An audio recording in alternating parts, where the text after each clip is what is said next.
All right, welcome back to the Millennial Meltdown podcast. Yeah. I'm here with Durrell Hearns. How you doing? Did I say your name right? Yes, you did. Durrell Thank Hearns. You're probably the first person that's done it.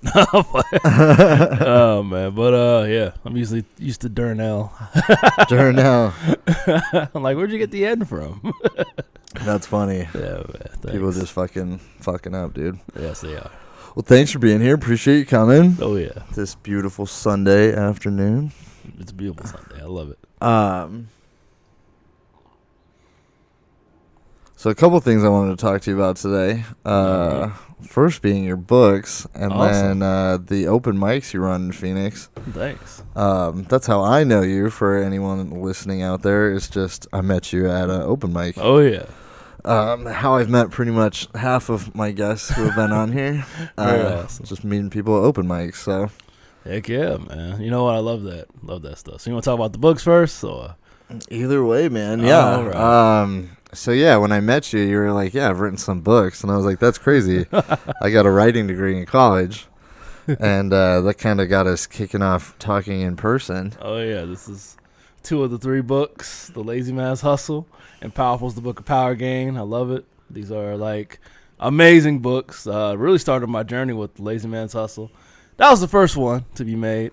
It's about getting your money together for personal growth. Otherwise, I'll call it Easy Money the Easy Way. Doing what you love. That's really the easy way. Do what you love. Monetize it, of course, you know. Hey. You know, it's with me the writing started when I made a Sonic comic when I was like 10. You made a Sonic comic? Yeah, when I was 10. It was That's like sick. I can tell you the whole we can go to the whole story. You see the movie already? Oh yeah, it was you did? It was pretty cool. Okay. I like the mid credit scene where it's like showing I haven't seen it yet. I'm not gonna spoil it for you. No, you're good. Yeah. Yeah, it's like a mid credit scene where it's like they show the whole movie, but it's from like the Sega video game perspective. Really? So I was nerding out the whole time, but That's sick. that was fantastic. I'm gonna definitely enjoy that. Oh yeah. So I wrote my Sonic comic. Basically, all the stuff. It was like original too. Like I didn't just say, okay, this is Sonic 3 and comic book 4. Yeah. And then I created the Hyper Knuckles character. Really? Then all of a sudden it gets into the comics. I'm like, wow, I wonder who saw that. That's sick. Yeah, man. It's like, yeah, we need a Super Knuckles, obviously. So you wrote a comic book when you were 10. 10, yeah. Did you write any more after that? I inked it, then everything you can say. Really? So, yeah, I drew everything. It looks like a kid made it, of course, but Wow. still a kid saying that I can make this and going like 12 pages in. That's pretty cool, man. Yeah, man. That's dope. Thank you. I didn't make anything like afterwards because Okay. my parents are like, they're more of a school people. So, like finish school, get this done, and go to college. Okay. Yeah.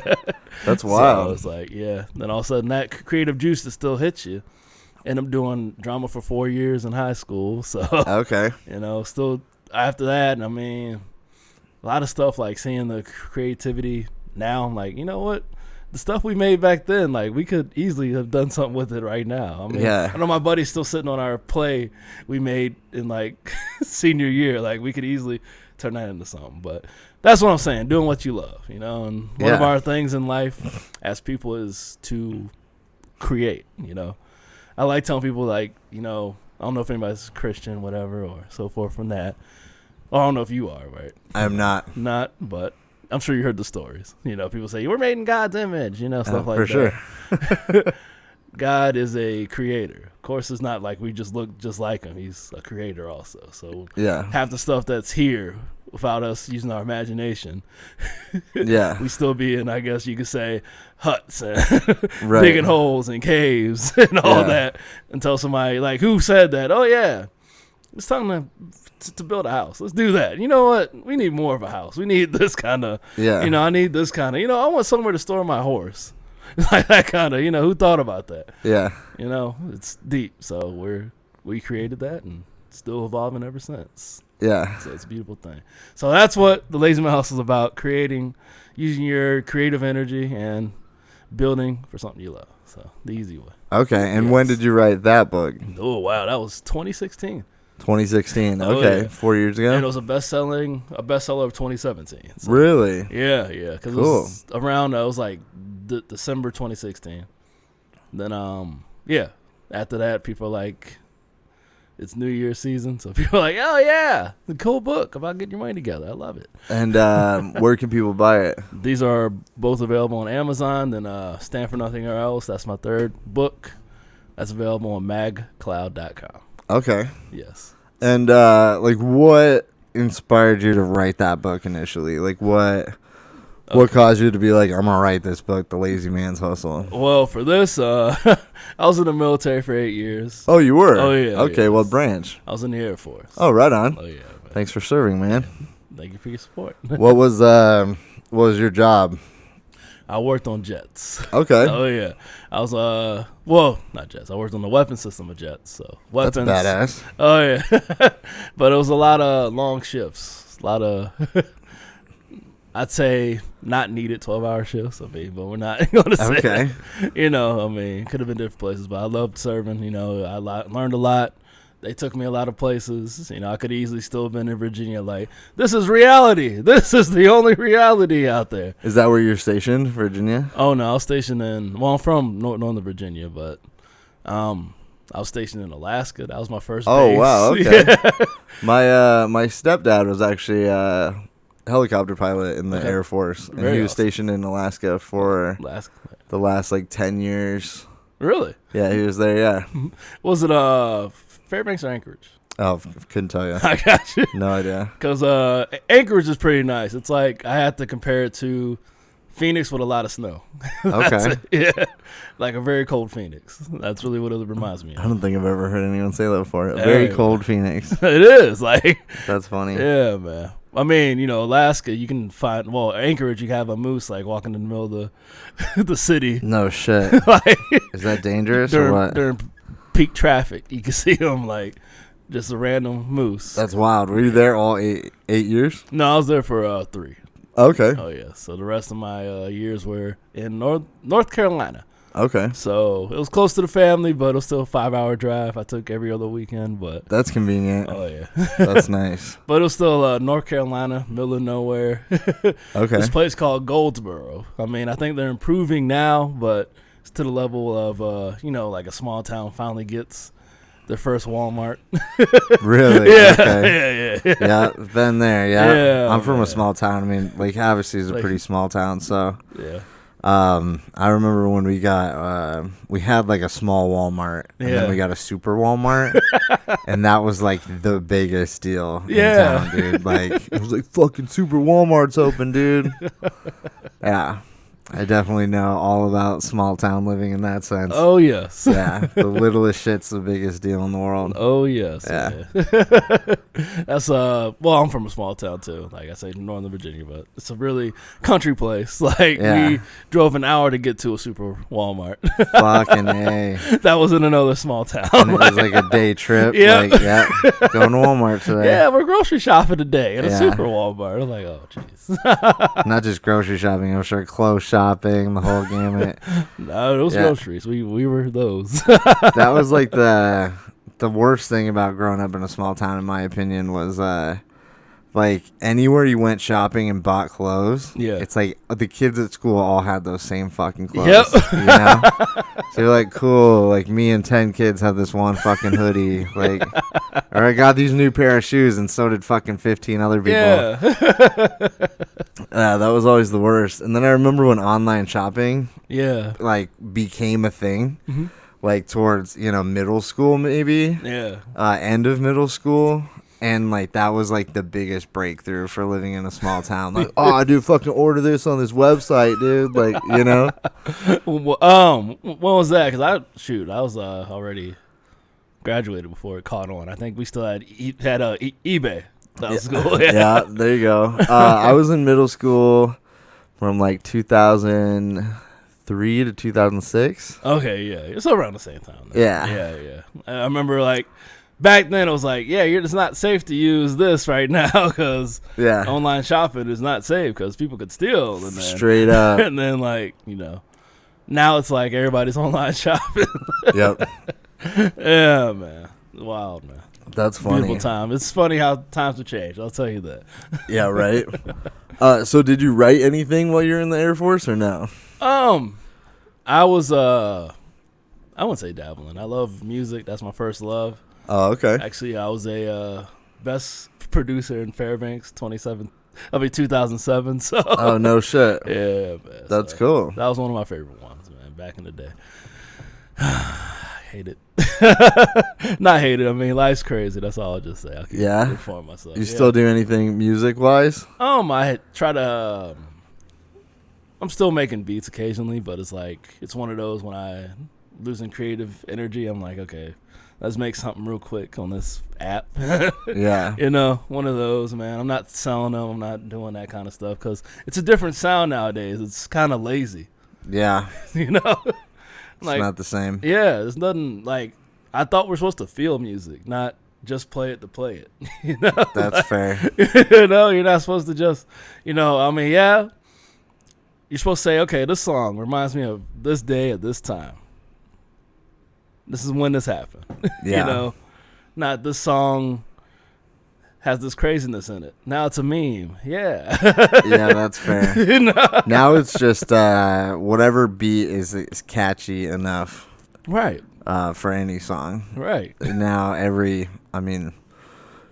anyone in their bedroom can make music these days. Yeah, and that's why there's no quality. Like, there's no quality control. There's no somebody that's literally in there saying, okay, that's your sound, but I'm not feeling anything. Why do you sound like this guy over here? People aren't that passionate about it as they used to be. Yeah. Yeah. It's more of a cash grab.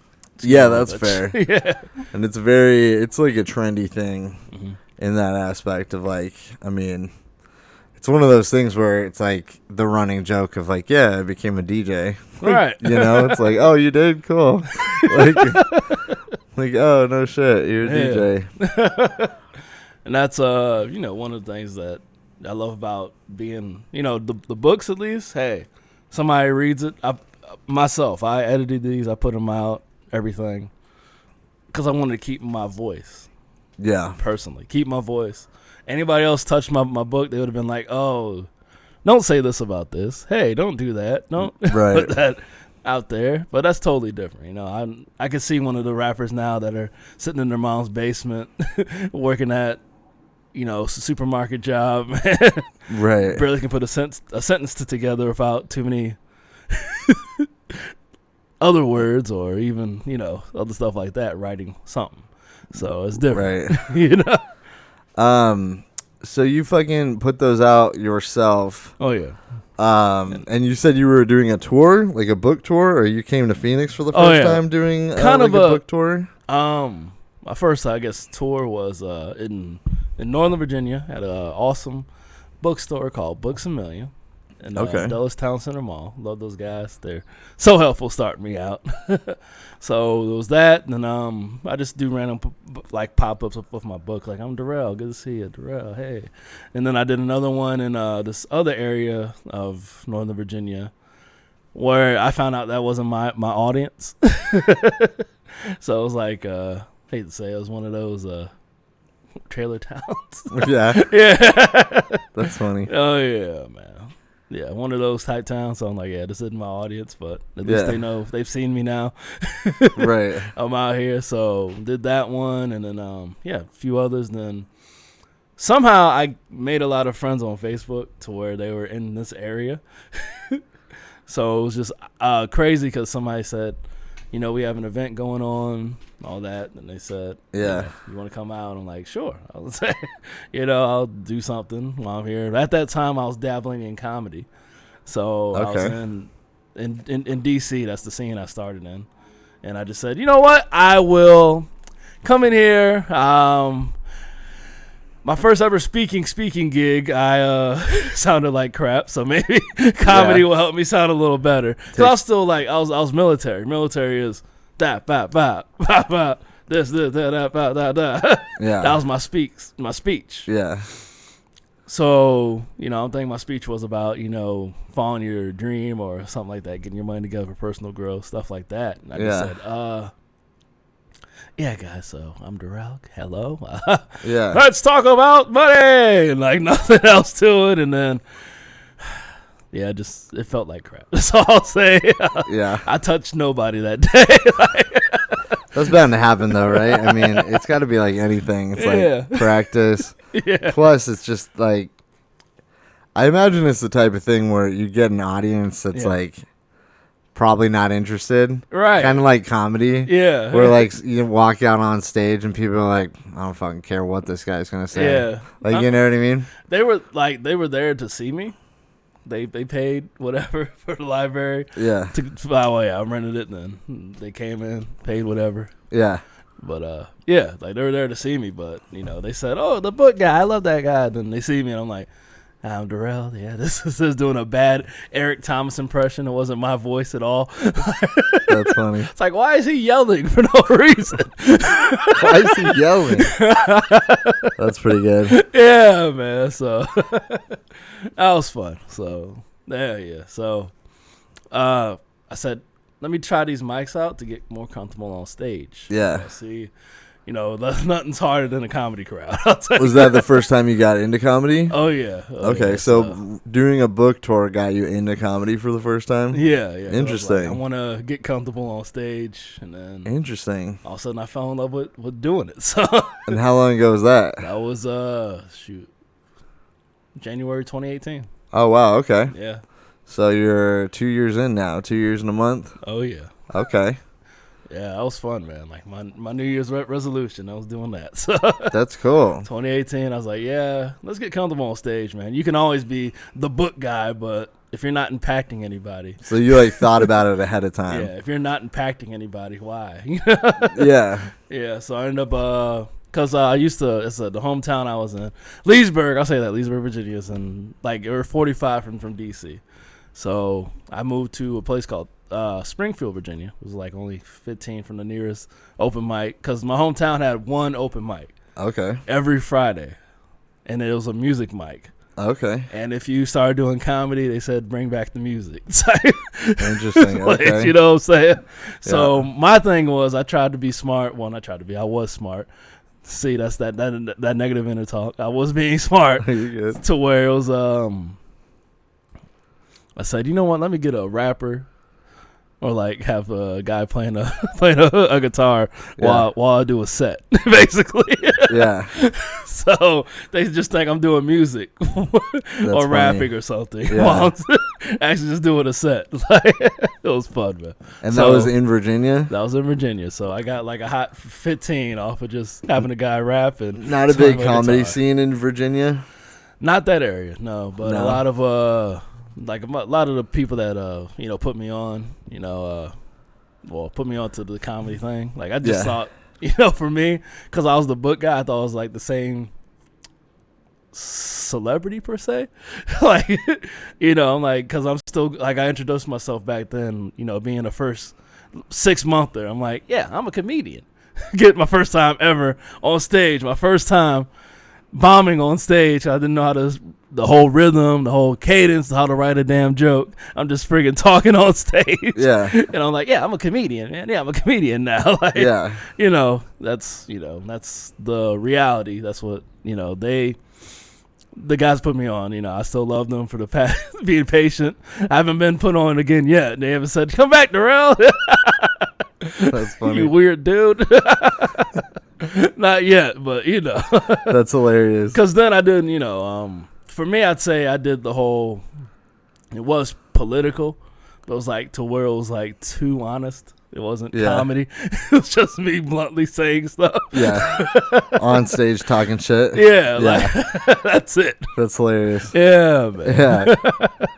That's awesome. So, yeah, it takes time. Everything takes time. So you started, but you said you moved out here 2 years ago. So you started comedy in Virginia. It was 28. Yeah, it's like. And then January you came out here just a couple months after? Exactly. Okay. Because I was the book guy, remember? So they saw me doing inspiring stuff every day. Yeah. I didn't put out that I was a comedian on Facebook yet. Okay. I was still the book guy. So, yeah, he does really inspiring stuff. I come out here, my jokes are off, I'm talking mess to people.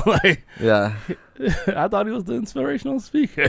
Yeah. Yeah, man. So One of those, man. It was a good time. So learning more. That was good. Come here. I say I'll pursue comedy a little more because I fell in love with it. Like, as soon as I came out here, seeing all the passionate people out here, all the people that are willing to mentor, like sit with you, which I have mentors in D.C. Yeah. One of the guys, his first thing was, okay, you can tell jokes. All right. Yeah. Write a set. Yeah. You know what I'm saying? Right. So that was his first rules. I said, nah, but I want to be like this. I want to freestyle. And it's been okay, but ups and downs with that. You do a set and you deliver a set. Hey, it's there. So that's your first comedy advice, everybody. Thanks for listening. Oh yeah, I'm not in a position to give advice. I've only been doing comedy for 7 months. Right. So I'm still figuring it out. Still learning. There you go, man. There you go. You learn something new. Yeah. A set, write something about yourself. There you go. Don't just throw jokes at the wall. For me, I'm experimenting right now because came out really clean. Extremely clean. Clean doesn't work for all audiences. Yeah. Some people want to hear the S word. They want to hear how you ate pussy the other day. So some people want to hear that so they can get a good laugh, Yeah. Other audiences are like that. So I said, you know what? Let me experience. Let me go into my, how I call it, the darkness. Yeah. Go into that a little bit. Figure out what that guy has to say. Okay, he says what he has to say. Now it's time to go back to clean. So that's where I'm at right now. So yeah. So that's one thing I love about comedy is you can do that. You can experiment. You can because especially at this level. Yeah. You can experiment. You go to the mics, all different mics. Figure out there's always a different audience in each mic. That's one thing I love about Phoenix. You almost got like all the states in one area. Yeah, you really do. Yeah. You really do. That's a good way to put it. Oh, all the states in one area. Yeah, you go one way, it's like what I go, the lighthouse. Every time I go that way, it reminds me of West Virginia. Okay. It's like every time I perform there, like I'm back in West Virginia. Okay. Come out here, downtown reminds me of like DC. Or like a big city type thing. That's interesting. Oh yeah. Go another way, or it reminds me of like going to like North Florida. It's crazy, man. Like that is crazy. I've never traveled that much, so I don't have that like amount of perspective. I understand, but it's like just how the people are, basically. No, yeah, for sure. Yeah. I get what you mean. I just mean like I can't make those like correlations when I'm out. Like I don't have that perspective to like go off of. Yeah, man. That's one thing that's a word of advice. Travel. That's travel all you can. Yeah. I know many people are like, yeah, I traveled. I went to California. I've been to that's Vegas not too. the same, yeah. I have to travel for work now, and that's been different. Like just work in the last year and a half. Like I've gone to San Francisco once. I've gone to Chicago 3 times. Right. I just went to Ohio, and I'm going back to Ohio in a couple weeks. Wow. So like that's been like an eye-opening experience for me, like going to bigger cities. Oh yeah. And meeting different people. Like Ohio people are interesting, man. Like, agreed. They're definitely interesting. Like it's a weird mentality when you go to those states, and especially states that are built around like camaraderie around like colleges. Oh yeah. Like it's like everyone is, an Ohio State Buckeyes fan. Yep. Like everyone. Like everyone you meet. Like everyone's a fan of that one team. But in Phoenix it's just not like that. Like it's like I meet tons of people who don't give a shit about ASU. You know what I mean? Or just professional sports teams. Right. Like no one cares about the Cardinals here. No. Like half the people here are fucking, Steelers fans or Seahawks fans or Niners fans. I saw, Patriots fans. Yeah, I was like, the first time I went to, because, that small town energy. First time I went to a bar and it had like an East Coast team as their like team. I'm like, what is... Yeah. How? And there's tons of those bars. There's tons of bars here that are dedicated to other sports teams. Yeah. Like there's multiple Green Bay Packers bars in Phoenix. Like, I'm used to like our thing was the Redskins. That's all I saw. Like my whole area was Redskins. Like, I think because I think their training camp was like right up the road from where I lived, but that's not impressive. You know what I'm saying? Like I come here and my girl's like, We're gonna go see the we call it I guess a bunch of different baseball teams have training here. Spring training. Spring training, yeah. We're gonna just go started. To that. Yeah. Yep. So yeah, just learning that there's so many different other teams out here. 9 or 10 spring training stadiums here. Yeah.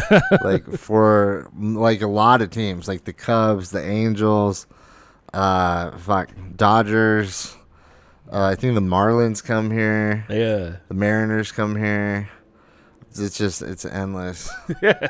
It's yeah, but that's always been part of like my life. Like growing up in Arizona, like we used to make trips down to Phoenix for spring training. Really? You know, it's just like a thing. Like, yeah, spring training's going on. Like, let's go down there, sit in the outfield in the cheap seats, like eat some hot dogs and shit. Like, yeah. Yeah, just from my house, there's probably 5 different stadiums within like 25 minutes of here. Wow. Yeah. That's stupid. Yeah, man. But I'm not used to that. Right? One team. Yeah. You got a football, a baseball team, and that's it. Yeah, it's just not a thing in other fucking states. Nah, man. So yeah. That's one thing. I mean, you know, I guess Phoenix they understand that. You know, there's a lot of different people out here. So. Oh yeah. And it's good good weather. Oh yeah, it's always good weather. Well, just about. Just about. Yeah. Yeah, I remember when I first got out here, there was I guess a boob came through. Yeah. So. I'm just thinking like people are staying inside because it's like raining. I'm like, who's scared of a little rain? I get beat up by like Sandman from Spider-Man. Yeah. Walking outside. Yeah, a lot of people don't know that haboobs are a thing. No. And then they experience one and they're like, dude, what the fuck? Like, it's like, yeah, it's legit a sandstorm. Yeah. Like a wall of sand engulfs the city. Yeah. Just fucking like I always tell people it's like Iraq. Like the only other place that I know of in the world that has sandstorms like that is the Middle East. Yes.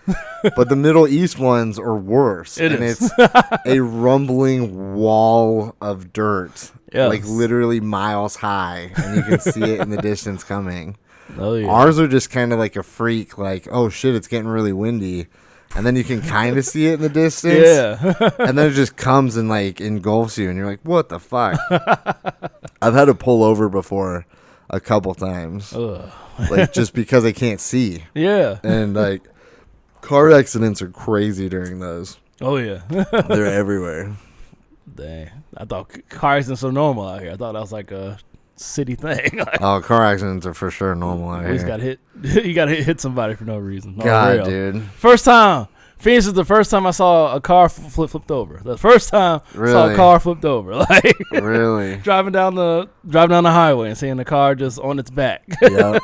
I've seen some wild shit, dude. It's wild. I saw a semi like fully engulfed in flames, like melting on the side of the road. Really? Yeah. Just because, I don't know, crazy crash. Oh, yeah, man. Yeah, it's pretty bad. Very crazy. So did you come out here and you started doing comedy like immediately? Oh, yeah. Just started going to open mics and stuff? Oh, yeah. My first mic was Grand Avenue Pizza. Oh, okay. Yeah, man. I was just there on Thursday. Dude, it's one of those.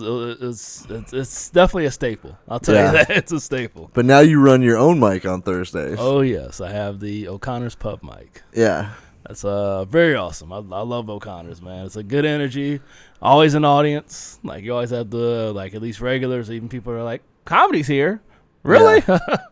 I didn't know that. You know, like, it's good to have have something going on all over Phoenix. As I said, it's all the different states. Yeah. Different areas, yeah. Yeah, I know some people go to Grand Ave Pizza and then go to yours after. And really? I'm going to start trying to do that, yeah. Please, man. A couple did, yeah, just this Thursday, but it was already like 9:45, and I'm like, fuck no, I'm going home, dude.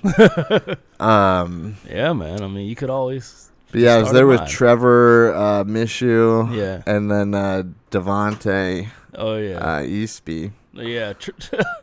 I think Trevor had the funniest story, like the funniest set ever. Yeah. First time. I think it was like maybe like the second time I think the second time we put on the mic at O'Connor's. Yeah, the second show. I don't know how you gauge it, but we'll figure it out. Yeah. But yeah, we like he beat up like an old guy. It was pretty funny. Like really, like the guy's just sitting there. He's like rolling the balls around on the pool table. Like it's kind of distracting, of course. He's like, "Oh hey, you playing with your dead friends?" Like, oh my god, that's funny. It was funny, man. Then the old guy had to go after him, so he roasted him back. So it was fair. That's pretty good. Yeah, man, it was a good time, man. That's the kind of energy that's at O'Connor's, man. Like, okay. Yeah, I'm gonna have to come check it out. That's what my thing is when I look for a place to do a mic. It's about the energy.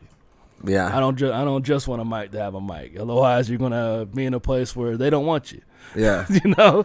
And how did you get into that? How did you get into running like your own open mics down here? Because you run 3, right? Yeah. Currently, I run 3. My first one was El Charo Hipster. Okay. Yeah, the first one, El Charo Hipster, is still awesome. I love the place. They what was it? I was one of my best buds. Well, not best buds. One of my, I guess, local mentors. You could say King Kong. I could say mentor. Cool people I know, but have helped me out through my journey as a person out here in Phoenix. He was doing a mic at a place called Onyx Art Gallery.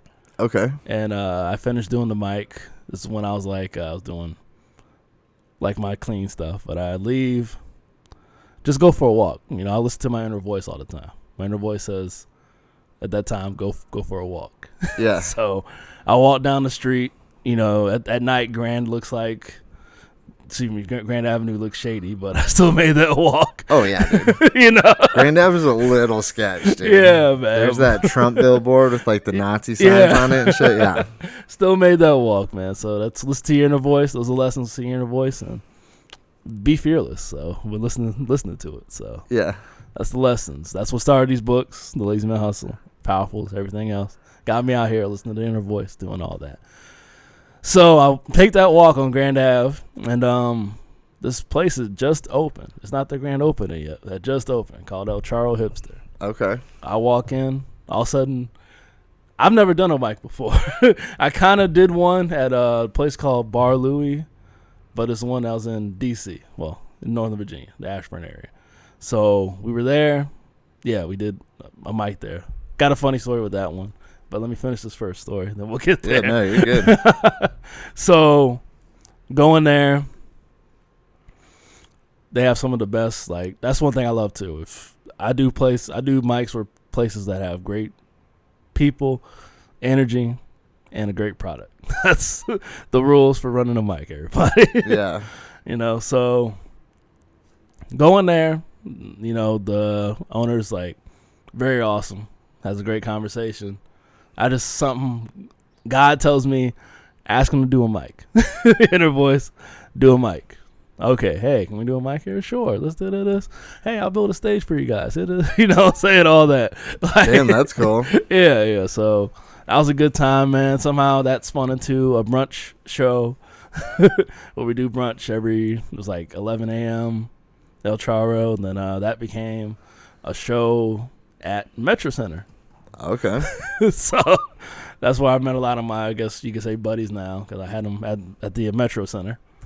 So, well, comedy friends. I said, hey, who wants to perform at Metro Center? Because I knew nobody. Like at the time, who wants to perform at Metro Center? They all answer.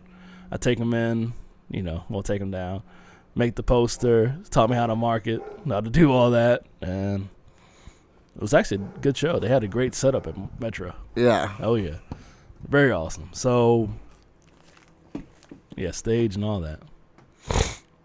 Jeez, I just snorted into the mic. I'm sorry, guys. No, you're good. But, yeah, they had a great setup. Show went well. And that's my first mic experience. Okay. In Phoenix. So, the one I said at Bar Louie, funny, I might have turned this to something one day. We're hosting a mic. I'm doing a mixed mic because I was still Mr. Book guy. Yeah. Mr. Lazy Man Hustle, Powerfuls, Book of Power Game, Stand for Nothing Else, all available on Amazon. Still him. I do a mic because that's what I love. That's why I do mics. I want to influence creativity. Okay. You know? Right. So influence creativity. Somebody somewhere is like, I want to do this. I want to do poetry. I want to do spoken word. I want to do comedy. I want to really see how this book is. I'll read it in front of people for a little bit. Right. But don't have the video. Yeah. You know? So, the mic I did in Ashburn, Virginia, it was at this place called Bar Louie. Very cool. Because nobody, I told you, it was just one mic in that area. Like, you know, and it was just one mic there. So we did that.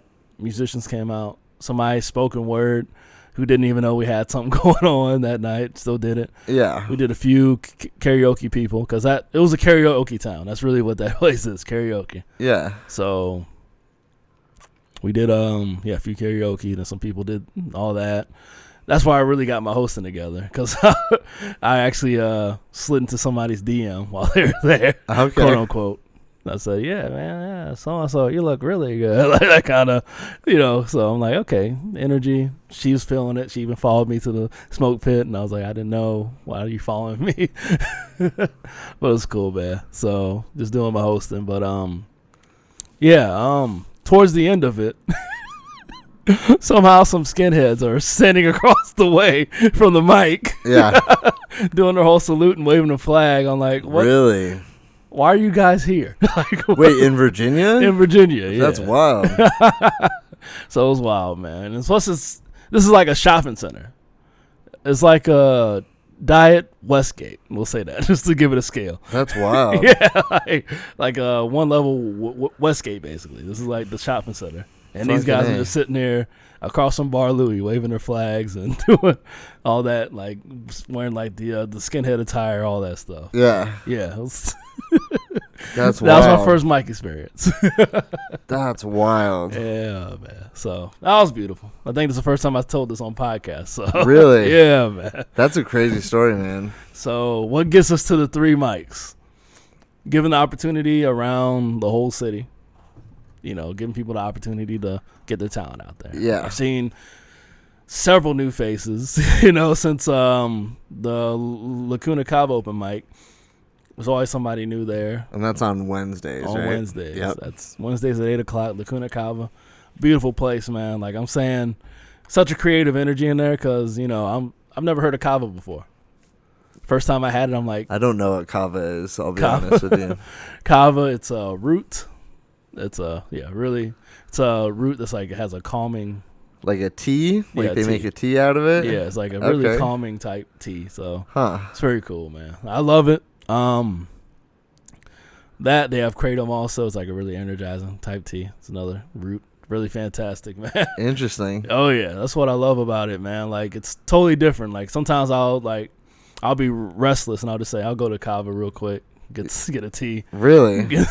Go home, you know, and sleep for a little bit. So it really works. You like it. Yeah, man. Interesting. It's one of those to where like it puts you in a meditative state without having to sit there and like clear your mind and all the craziness. Like no shit. Yeah, man. That's wild.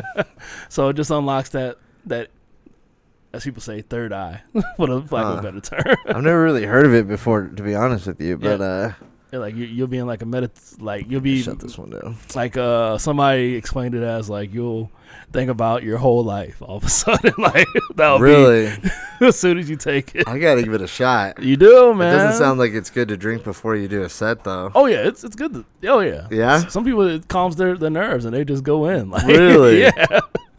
Because it's like I'll have to give it a shot. One thing I love about comedy is about the honesty of you. That's why I like your set, man. You're like, first time I heard, you're honestly talking about you. Yeah. You know, it's not something crazy. You're not trying to be like, you know, lack of a better term, like a copycat, or like a Kevin Hart, you know? Yeah. I've heard a million, you know, my kids, and I'm like, you know what I'm saying? Let me tell you about the kids. My kids are this tall, and this, you know, this is, let me tell you, you know, you're not doing all that. I've seen that so many times. Oh, my God. That's so fucking funny. That's so true. You know, he's being honest. I'm like, who are you? I'm not. You're not Kevin. That's hilarious. You know. That's fucking hilarious. Yeah, that's funny, man. Yeah, I do appreciate comedy in that sense. Oh yeah. I don't know where I was gonna go with that. But yeah, man, it's honesty, man, and that took me time, man. Like hosting, you get a lot of stage time, so that's what I love. You do. Man. That is dope. It is dope. That's why you do it. That's not why. I mean, I just know who else is gonna host my events. That's fair. I've gotten other people to host for me, and they do very good. I guess I got an eye for spotting talent. You could say that. Yeah. I let people that I know that can do it host.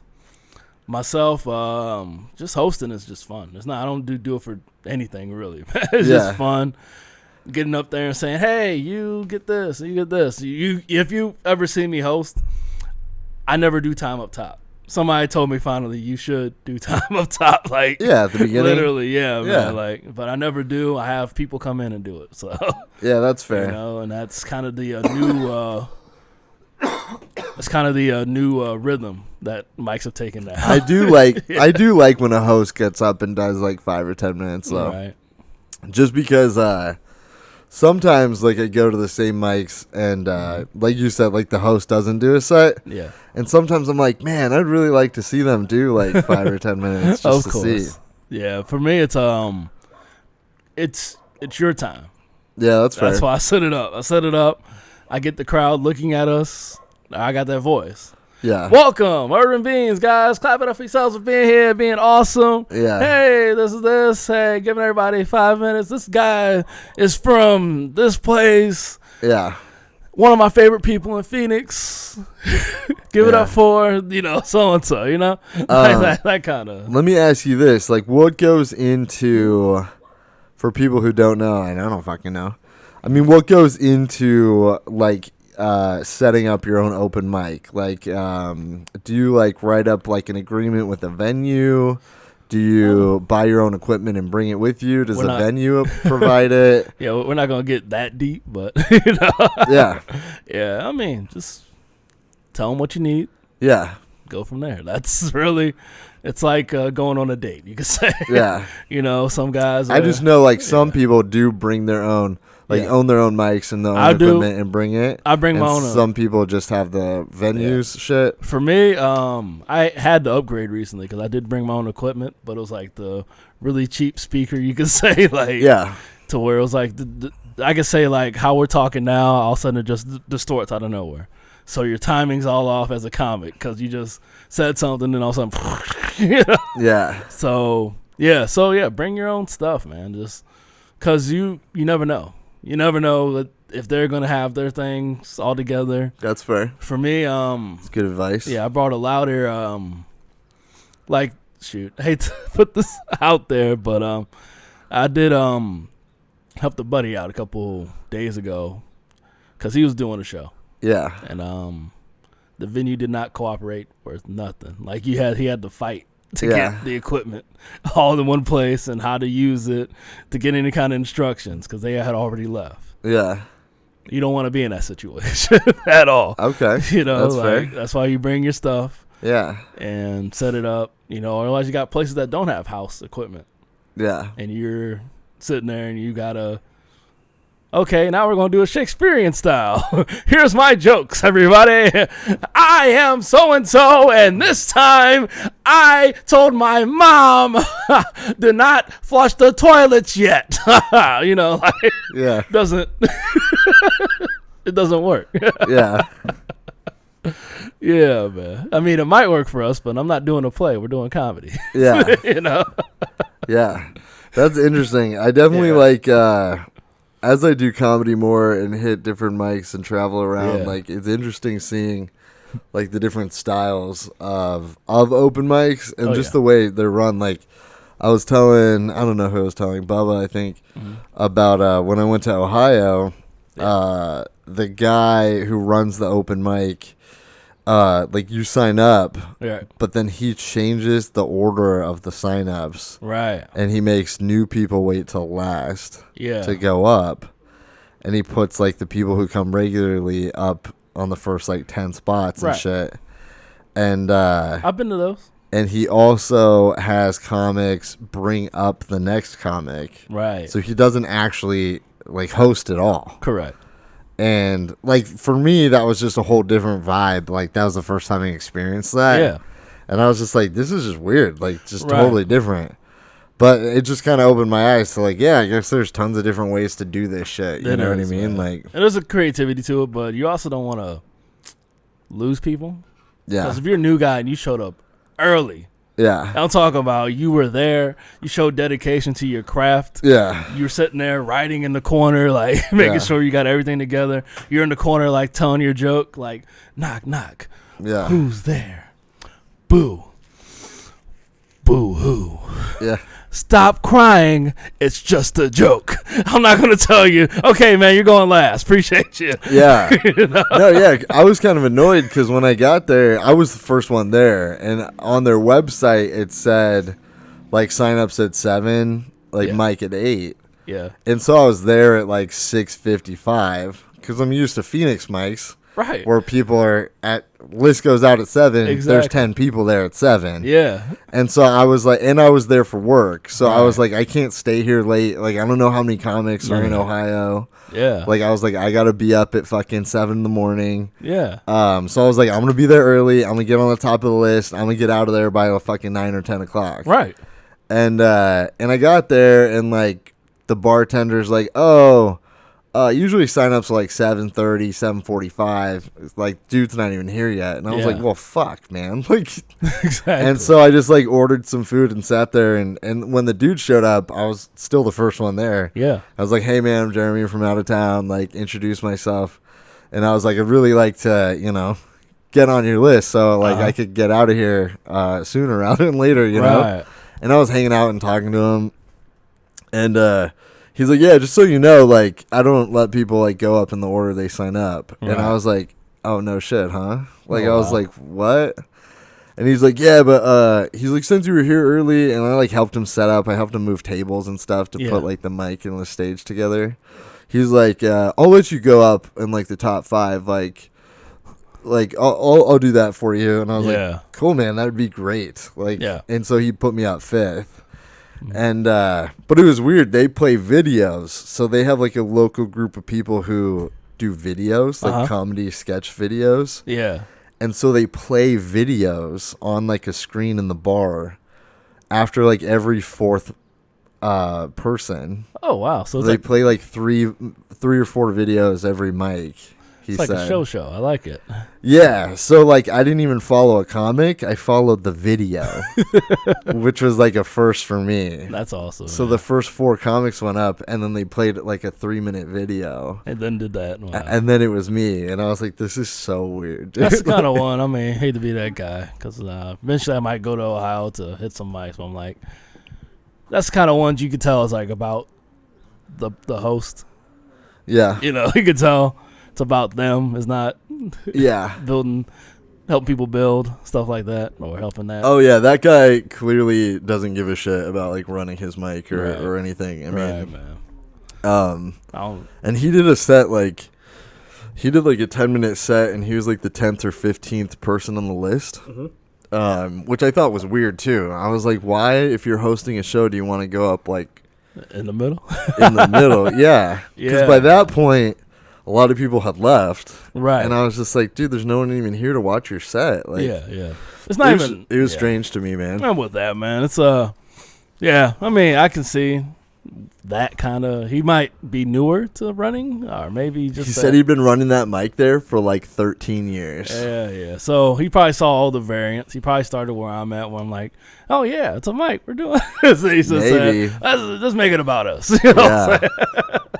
Yeah, man. So he was the up and downs of it. One of my favorite mics. Well, not my favorite mics. I don't have a favorite kid. How about that? One of the mics that I run. It's called. It's at Urban Beans. Yeah. Urban Beans has a very creative energy. They have a theater actually. That's where your show is tonight. Yeah. Oh yes, they have a theater also. That's every Saturday at 3:30 to 5:30. So. Okay. Or actually, Till. I'm going to switch that up to Till. So it's usually like... Wait, I thought sign-ups were at 3:30. Sign-ups are at 3. Sign-ups are at 3. Show starts at 3:30. There you go. Oh, okay. Yeah. So okay. It's that kind of lacks... It's a creative energy there. You could tell I feel that creative energy. Like that's why we one of the things we started, and this is like one of my buddies. He's been in the game for like 10 years. He told me, "Hey man, we should do a one word game on top of, so people have to give them a word, they have to make something off of it." Oh really? Yeah. Okay. So that's the creative energy that's at Urban Beans. It helps you write even more, Interesting. You have to. So you do that every Saturday, Mike? Is that what you're saying? Oh yeah, every Saturday, Mike. You give everyone a word? Yeah, because it's that creative energy. It's in the afternoon. We're on a patio. We were just inside yesterday. Okay. So that was a good energy too, man, because the people stayed. Like, this is the first time I interrupted people and they're like, somebody like actually turned around so they could watch us. That's cool. Like, what I'm saying? People still doing their homework, but they heard us. I heard like people were typing, like doing whatever they're doing their homework, and they just like laughed a little bit. Like, that's Mike energy. You know what I'm saying? Yeah. It's a Mike energy. So, I feel like, so what I'm saying, it's a creative energy there. We do that kind of stuff to really build that creative energy for us, as comics or creators themselves, Yeah. We do what we have to do, Yeah. To learn, to create. Me, I'm starting to learn how to write comedy a little better. For me, it was just like I was writing lyrics. This is this. This is that. Yeah. All right. I feel like it helps to just get any kind of idea down. Oh yeah. But yeah, I feel like that just comes with like the craft, right? Like it does. The jokes you write now, 2 years from now, you're gonna look at it and be like, "Wow, the fuck did I write that?" Yeah. Yeah, man. For me, I'm actually going back to my old stuff because I saw where I was messing up. It was how I was saying it. I used to do this move because I didn't know that I was actually showing nervous energy. But I'd be like, I did what I do. I do a bit like I grew up in a country project. We had people selling weed and fish on the same block. Yeah. The fish makes it the country part. Somebody tried to be like, what do you mean by country project? The fish is the country part. You don't know any project that's actually got a lake next to it. You know what I'm saying? So we'll say, so yeah, fish all on the same block. We're that country. Somebody put the weed in the fish, sell for $20. That's pretty good. Mom say, those are high fish. You're like, no, Mom, they're smoked out fish. Yeah. You take this, you'll be fighting Jaws. You know what I'm saying? Like I did that bit, but like I saw how I was doing it in the video. It's like, I come from a country project. Like weed and fish. Yeah. All on the same block. That's how country was. Like taking away from my bit like the whole time. I feel like that just comes with learning, right? Like exactly. Just like standing on stage. Like I used to walk around on stage a lot, and like I've like slowly like caught myself like stop fucking doing that, like stop walking around so much, like stand still, fucking do your jokes, move when you need to, but like that's like the little shit that like I hear what you're saying, like the jokes you wrote 2 years ago are still like like the jokes are still there, but now you know how to do them. Exactly. Yeah. Yeah.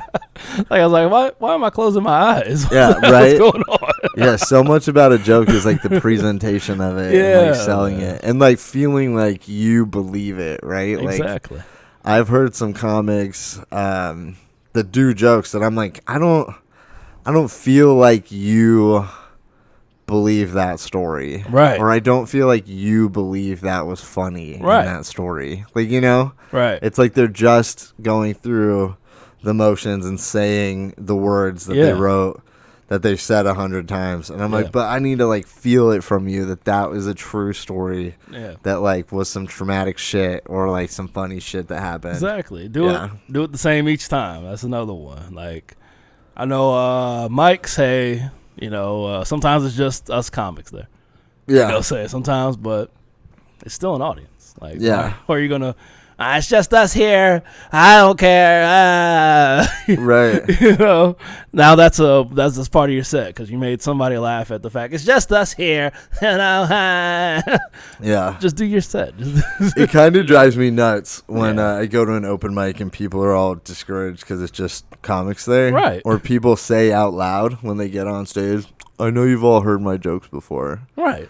And it's like, it's still all right, man, we'll fucking say it funnier than you did last time. Like, fucking make me laugh if I didn't laugh last time. There like, fucking sell it, dude. Like, right. Get up there and do something funny. Like, exactly. It's like, I don't know. Take it as a challenge rather than take it as you're immediately defeated. Like, I don't know why I'm here today.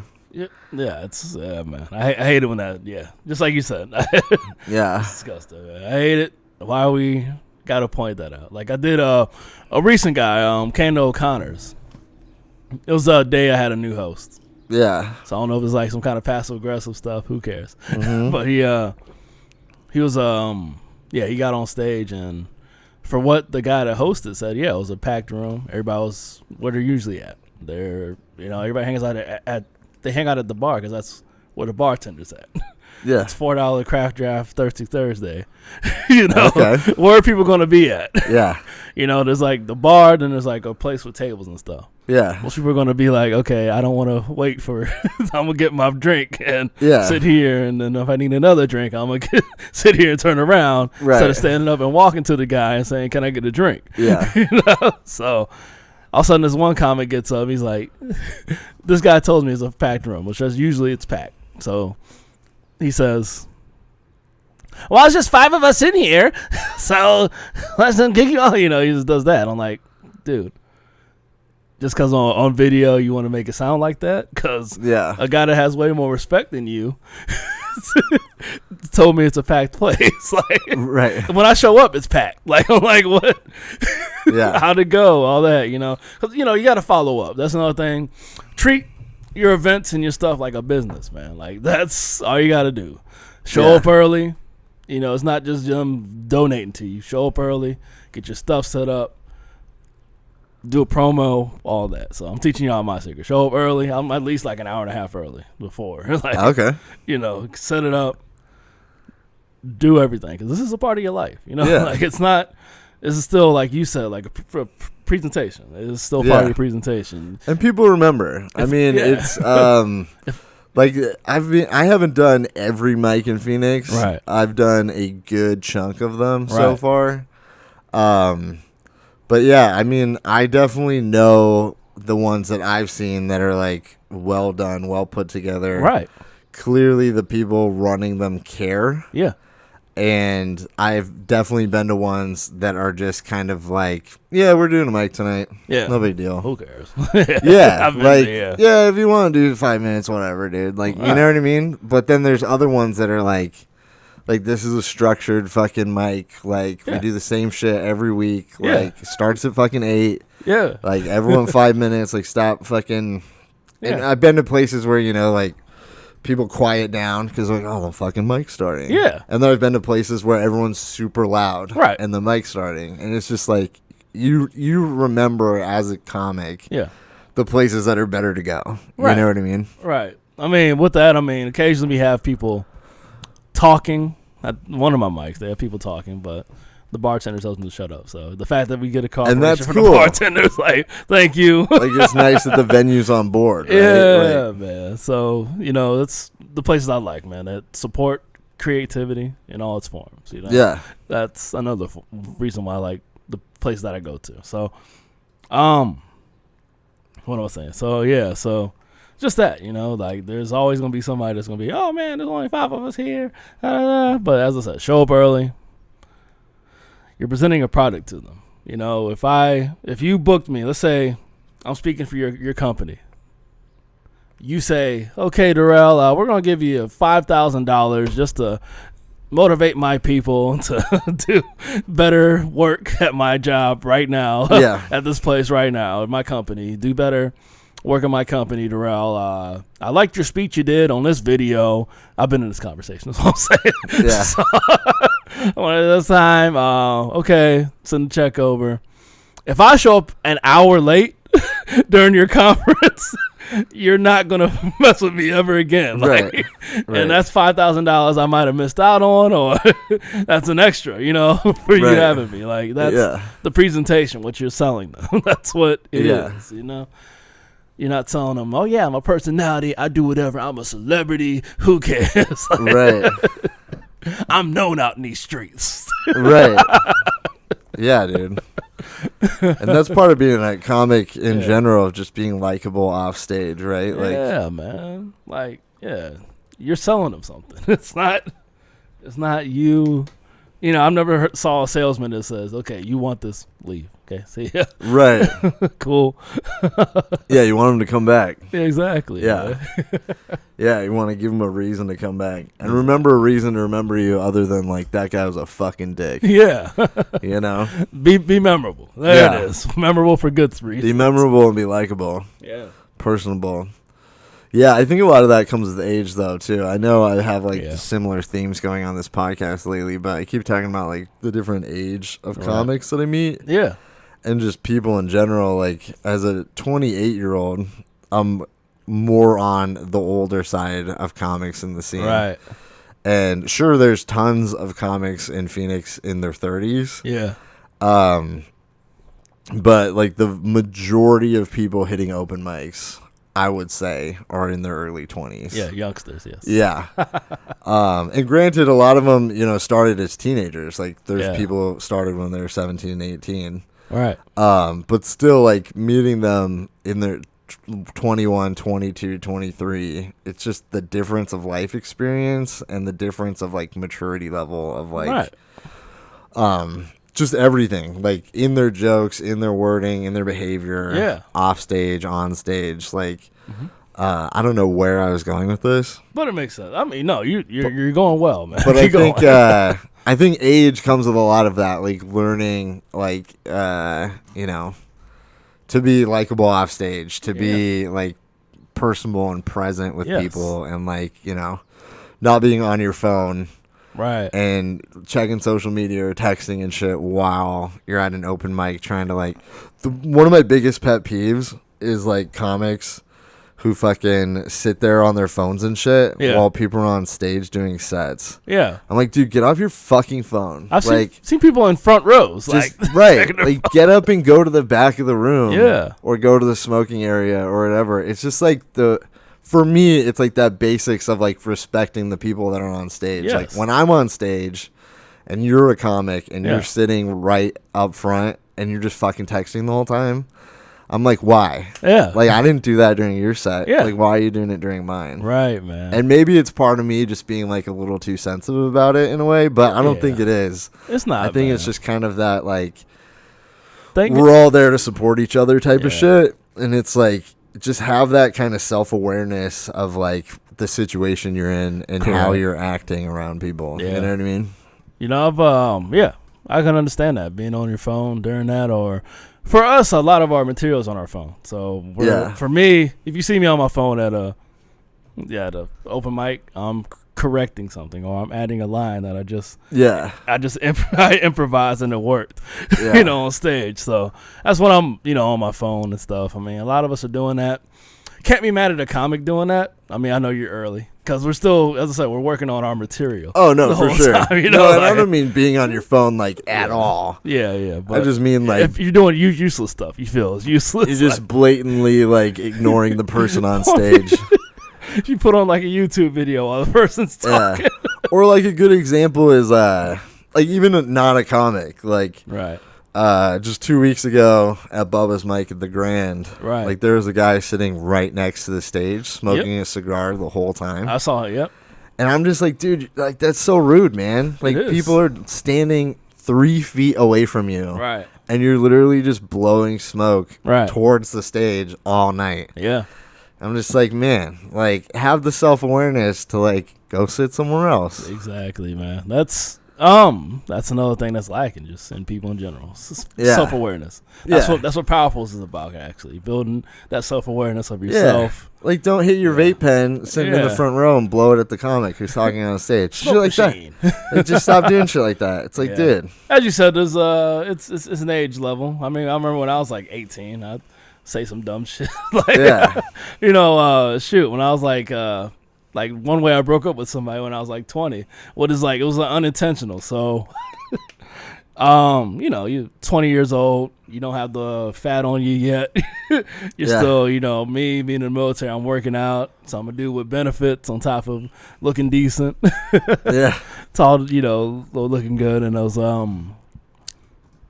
I had a girlfriend at the time. I think might have been a hometown girl. Who cares? It was a long distance relationship. I lived in Alaska. She lived in my hometown. So it's like long distance. So I got done. You're doing kid stuff. Well, yeah, I'm showing up with these several females, whatever, got into stuff. I'm telling her this on the phone. Yeah. That's how we broke up. So that's one of my dumb things I did when I was a teenager. That's funny. Yeah. So, yeah, man. Yeah. So. Yeah, and I wasn't trying to, shit on younger people. Of course. I was just saying that, I feel like, to me, those aren't things that I thought of when I was 22. I didn't give a shit how people saw me. Exactly. I didn't care if, I met someone and, I just kind of brushed them off or was a dick to them or whatever, or was like, fuck you, dude. Yeah. You know what I mean? Because, I wouldn't have thought twice about it. Right, man. But, now that I'm older, I'm like, you got to be a little careful. Or, be a little more, self-conscious or self-aware of when you're interacting with people in public, how you're acting. Wisdom, yes. Yeah. I just meant, sometimes I meet these kids of course, who act like it doesn't matter. Right. Or who, I don't know, just do some stuff that's yeah, just a little, to me, it's hey man, we're in public. No, you gotta think about it in a way. We never know everybody's upbringing. Some of them we're their parents' age. Hey, that's you know what I'm fair. saying? We're their parents type. Yeah. And we're their age and stuff, and they're coming up, and we're talking about. I'm sure at least for me, I had strict parents, strict family. Then, we got the new age people are like, you shouldn't be like that with your kids, let them do stuff. And right. Unless they get hurt, that's when you say something, finally, you know. Yeah.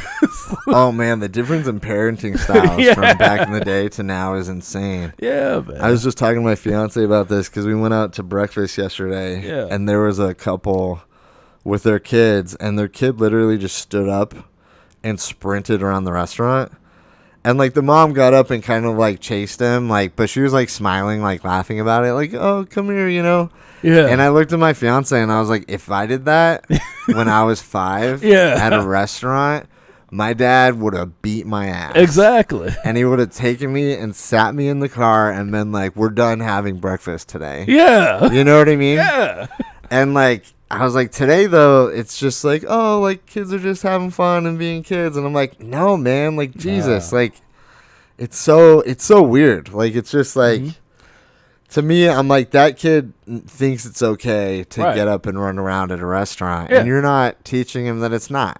Stop treating your kids like you treat cats. Right. Or your animals. Right. And then the kid didn't want to sit still. And, so literally the dad took him to the parking lot. Yeah. And he, started running around the parking lot with the kid, doing, sprints back and forth with the kid, this 5-year-old kid. That's so scary. And I was like, and now not only are you not, at lunch or breakfast with your family, but, you're teaching your kid it's okay to, run around the parking lot. And, I'm like, my dad would have beat my ass and been fucking sit on your hands. Discipline. He'd been sit on your hands and don't move. We're at breakfast. You know what I mean? Discipline. Yeah. Yes. Yeah. Actual discipline. Which is in Powerful's also how, discipline. It's one of those. It's a game changer to where you can achieve great things with discipline. Oh, yeah. It took me discipline to write these 2 books. I rode a mile plus to a library. You know what I'm saying? That's military is all about discipline. Huh? Exactly. Yeah. I ride my bike there, and that's how I grew up. My dad's ex special forces, so wow. Yeah, you had to learn discipline. That was a part of your life. That's pretty cool. So yeah, man. So what you talking about with the new raising? I feel like that's 100% true. Right. We're treating our kids like we're treating the cats. We're like, okay, yeah, cats, that's just their nature. Who cares if it pooped on my stove because I didn't clean the litter box? I'm such a dummy. Totally. As soon as something pooped on my stove, you're going outside. You're an outside cat now. Totally. This is where you live. Yeah. Chase some rats around. Maybe you'll figure out how good you had it, you clown. Right. Totally, you know man. what I'm saying? Like, totally. Yeah. That's such a funny comparison. Yeah. Yeah. It's very true. It's real, man. Yeah. Like, stop. Kids are how you were back in. I gotta fucking pee. I gotta pee during like every podcast. If you want to plug your shows or your mics or say whatever you want while you're gone, feel free. Well, I'll be right back. Jeremy takes a minute playing. Oh. All right, man. Hello, everybody. I'm Durrell. Good to meet y'all, man. This has been an awesome mic, man. I know we're still going, man. But hey, follow me on Instagram at the Lazy Man Hustle, Twitter at Durrell HD. I have awesome books. So also follow me on Facebook at Durrell Hearns. Yeah, that's my government, first and last name. But from there, get the book, The Lazy Man Hustle, available on Amazon and all over books are sold. I actually saw this on Kmart.com. It was funny, so it was wild, man. Then Powerful's the Book of Power Again, also available wherever books are sold. All available, man. So Amazon. I didn't see that one at Kmart yet, but it's cool. Also, follow the Ultra Diesel events page. That's where all the events are at, man. And my events, my open mics so far are, my open mics. See, I'm saying so far, like I'm gonna get more. No, my open mics are Wednesday at Lacuna Cava. That's a beautiful place, man. It's in downtown Phoenix, right in downtown Phoenix, off of Roosevelt. So, yeah, it's a beautiful place, man. Roosevelt and 3rd. It's one of those. It's a kava place, so it's very different. You can get your kava and your kratom. We spoke a little bit about that during the podcast. And you got O'Connor's Pub. It's a nice Irish pub. It's off of Dunlap. It's actually you could say across the street from Castles and Coasters. So if you guys know where that's at, it's off. And Metro Center. That's where they filmed the first Bill and Ted. So is it really where they filmed Bill and Ted? Yeah, that's where Metro Center, man. I didn't know that. Yeah. No shit. There's history here, man. They're filming a new Bill and Ted, allegedly. I heard they're supposed to be coming back here, so allegedly. Yeah, that's pretty fucking cool, man. Yeah. I love Keanu Reeves so much. I would nerd out so hard if I got to meet Keanu Reeves. Oh, gee.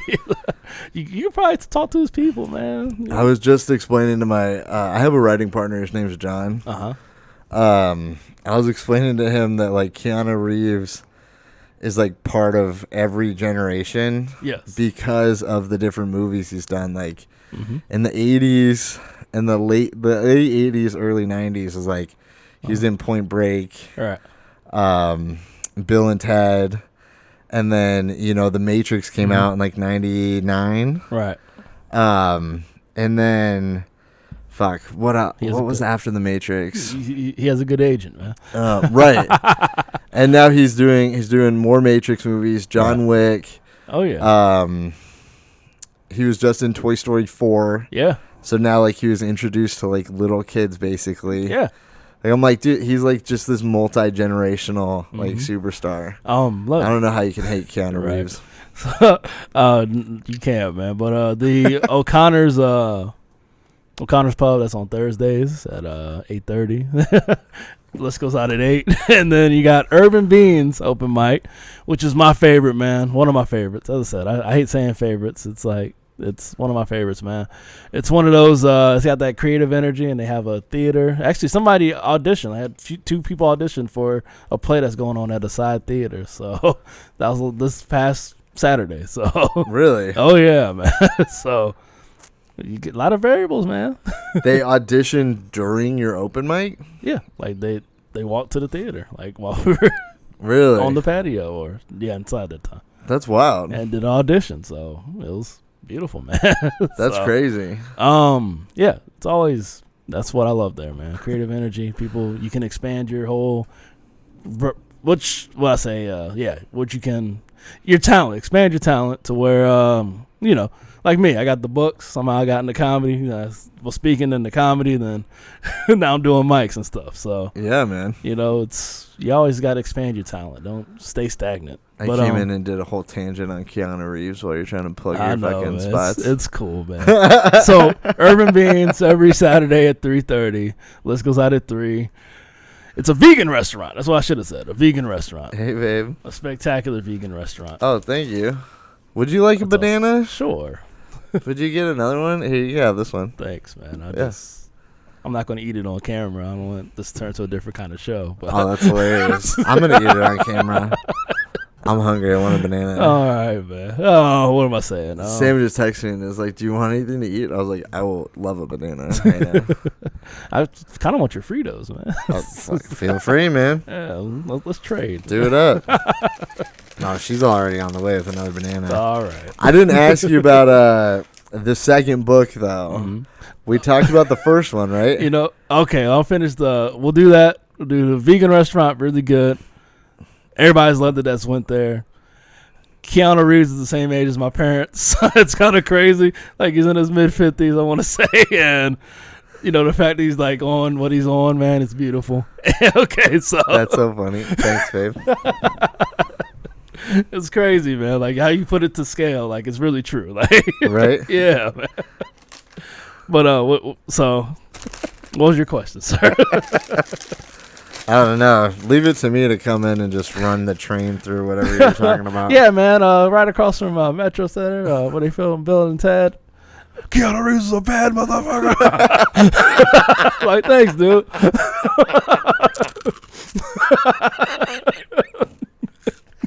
So true. It's like, speaking of Metro Center, I love Keanu Reeves. I would make love to him in the parking lot. Oh, what? What? Now he's like, yeah, we shouldn't film in Phoenix, guys. No, we're not going to. That's so fucking funny. You never know how who listens to your podcast. Never know, man. Dude, like I had who was it? Michael Keaton used to listen to one of my other podcasts. Like, really? Yeah, like what I did years ago. Wow. It was wild, man. So I would nerd out so hard. Because we had one of those, like, that was one of our running jokes. Like, my buddy said Michael Keaton really weird one time. And we just, like, that was like, if we did, like a, I don't know, it's like something we just do randomly. Like, we'd be talking to each other, like, all of a sudden, like, Michael Keaton. So how he said it, like, it was good, man. So he'd just be tagging him on everything. This is when he was like Birdman. So, it was like, yeah. I liked Birdman a lot. Yeah, man. I'm super into movies. So, anytime anyone wants to talk about movies like Birdman, I'm like, fuck yeah, let's talk about it. I know, you got a film degree. Shoot. That's awesome, dude. I apologize. I had to look. Somebody text me they're not going to be able to make it to the show tonight. Oh, you're good, dude. Yeah, man. I'll find a filler, I guess. Hey, if you need me to fill in, you let me know. Hey. Asked you on the spot during a podcast. Are you ready for a 15? Nope. All right. Being honest with you. No, I actually just did my first 12-minute set last week, which was awesome. Never done a 12-minute set before. Have a 7-minute set this week at the Bench Bar. Bench Bar? Okay. Yeah. Oh, yeah. That's one of our favorite places, man. I love it reminds me of where I started at. Where I started at was a big hookah bar that had like a stage, and it was like really big. It was like one of those. It looked like a warehouse inside. Yeah. People were on the walls. Usually, nobody sat in the middle. People were on the walls in the back. Yeah. So you had to like win everybody. Like, that's always interesting. What are you doing over there? Like, is it interesting when you do a mic and people are really far away? Yeah. Or like the lights, like the house lights are so bright that like you can't fucking see anything. Yeah. And it was like, I don't know, you're out there somewhere, man. There was one light. One thing about that place, still one of my favorite places where I started in 2018. Again, I started. It was it was like just that weird. It wasn't weird, but it was like a house light. It looked like a house you'd like a lighthouse. No, like a light you'd have. Like in your house, like. Oh. That was the stage light. I see what you mean. Like my ceiling light. Yeah, like that's the stage light. Yeah. That's fucking hilarious. Yeah, man. So just a light bulb in front of your face. Yeah, like that's my lesson I learned is that some places aren't made for comedy. Yeah, that's for sure. It may have a stage, but Yeah. Is it made for comedy?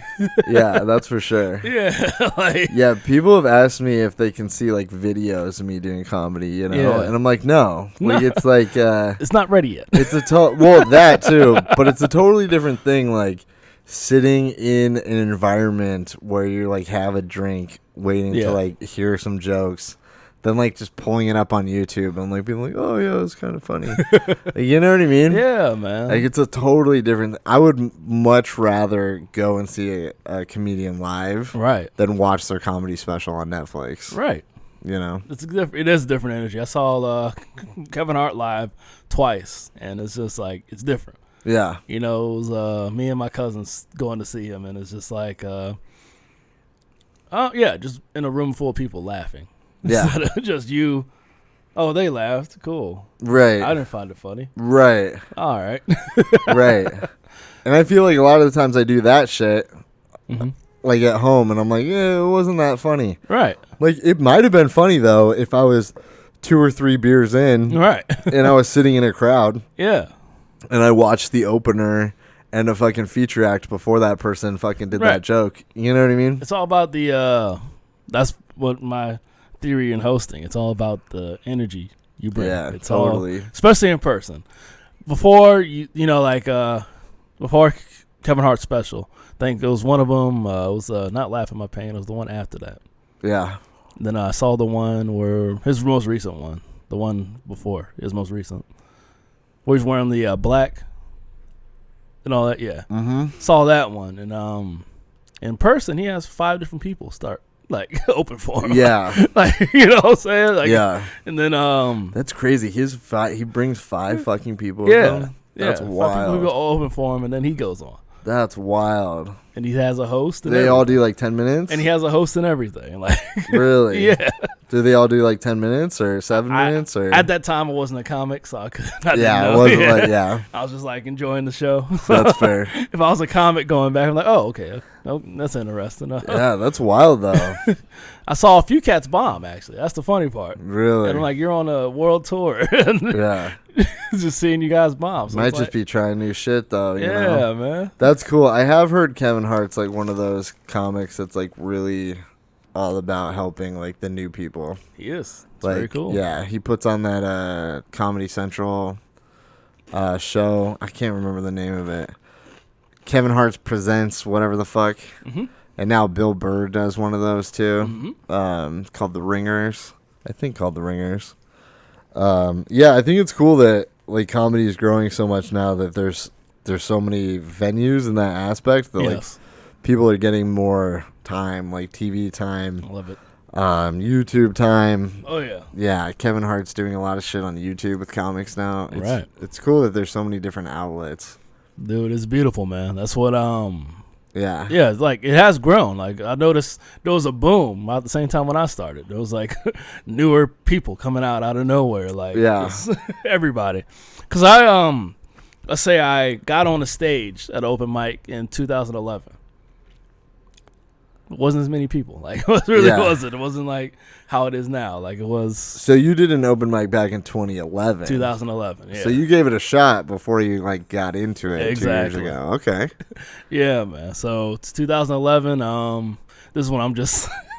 I was being a dick that time, so it was more of it was flowing. That's what I thought comedy was. So it's more just me talking and like, yeah, it is. I'm Durrell. Yeah. Yeah, your host. She's a big girl, but I like big girls. That kind of stuff. Like, I did have a messed up bit because it was around the same time that the Trayvon Martin thing happened. Was that like maybe that's 2015? Maybe I don't know. I don't know. Because me and this one person, she's a comic in Goldsboro, one of my favorite people. First people to give me a chance, you could say. We drove to Wilmington. That was our tour, I guess, for a mic. Yeah. And Wilmington, North Carolina. Shout out to Zach Burke. That's my dude. I went to school with him. He's a comic out there. Yeah. Yeah, we what was it? Yeah, we go there and yeah, we went there and one of my bits was because I was one of those I wanted to be shocked, I guess. It's like, yeah, man, I don't think George Zimmerman was like, racist. He just said he just a sugar police. Cause he had, he's just, hey, don't eat that Skittles and Snapple together. It's diabetes. The room got quiet. Oh my God. You know what I'm saying? Like, all of that, man. So it was one of my wake up calls. Like, dude, that's not your kind of comedy. Why are you? Yeah. Telling that kind of joke. That's great. That's hilarious. Still had the stage presence, still had all that. But Sometimes you gotta say that shit though. yeah, man. I'm a firm believer of going for it. Dude, it makes you comfortable. That's all I'll tell you. It makes you comfortable on stage. Yeah, I definitely enjoy pushing the envelope a bit. Oh yeah, 1 second. Especially on subjects. You're good, man. No worries. Yeah, we've been going good here. We're already like an hour and a half in. Yeah, I supposedly had a package show up. I'm like, just leave it at my front door. Jeez. Oh, that shit's annoying, dude. Yeah, just leave it at my door, man. I had during like the holiday, they like hire people to drive their own cars around. Yeah. And like deliver packages. Yeah, man. I had a couple of those where they like had to have me sign for it. Made no sense, man. So like it was one night at like 7:30 at night, and they knocked, and like usually they knock and just leave the package at the door. And I'm like, yeah, whatever, we get it later. And they just kept knocking, and I was like, what the fuck is going on? And I walk out there, and it's just like this little old lady, like legit in her 60s,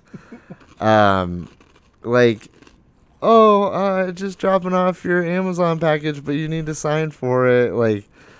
And I was like, okay. And I was just kind of like, what if I didn't sign for it? Like, you were just going to leave and come back tomorrow? Like, yeah. what the Like, leave it at the door like all the other fucking packages. Be normal. That's what I got a text for. They said, where can I leave this? There's a package that did get dropped off. Yeah. Sitting right there. Yeah. Just leave with that package. Yeah. Like, what are you doing right now? Yeah. Like, what's going on? And I had this weird experience changing topic to Amazon deliveries now. We're all over the place today. I love it. No, yeah, that's why I like podcasting, to be honest with you. Yeah.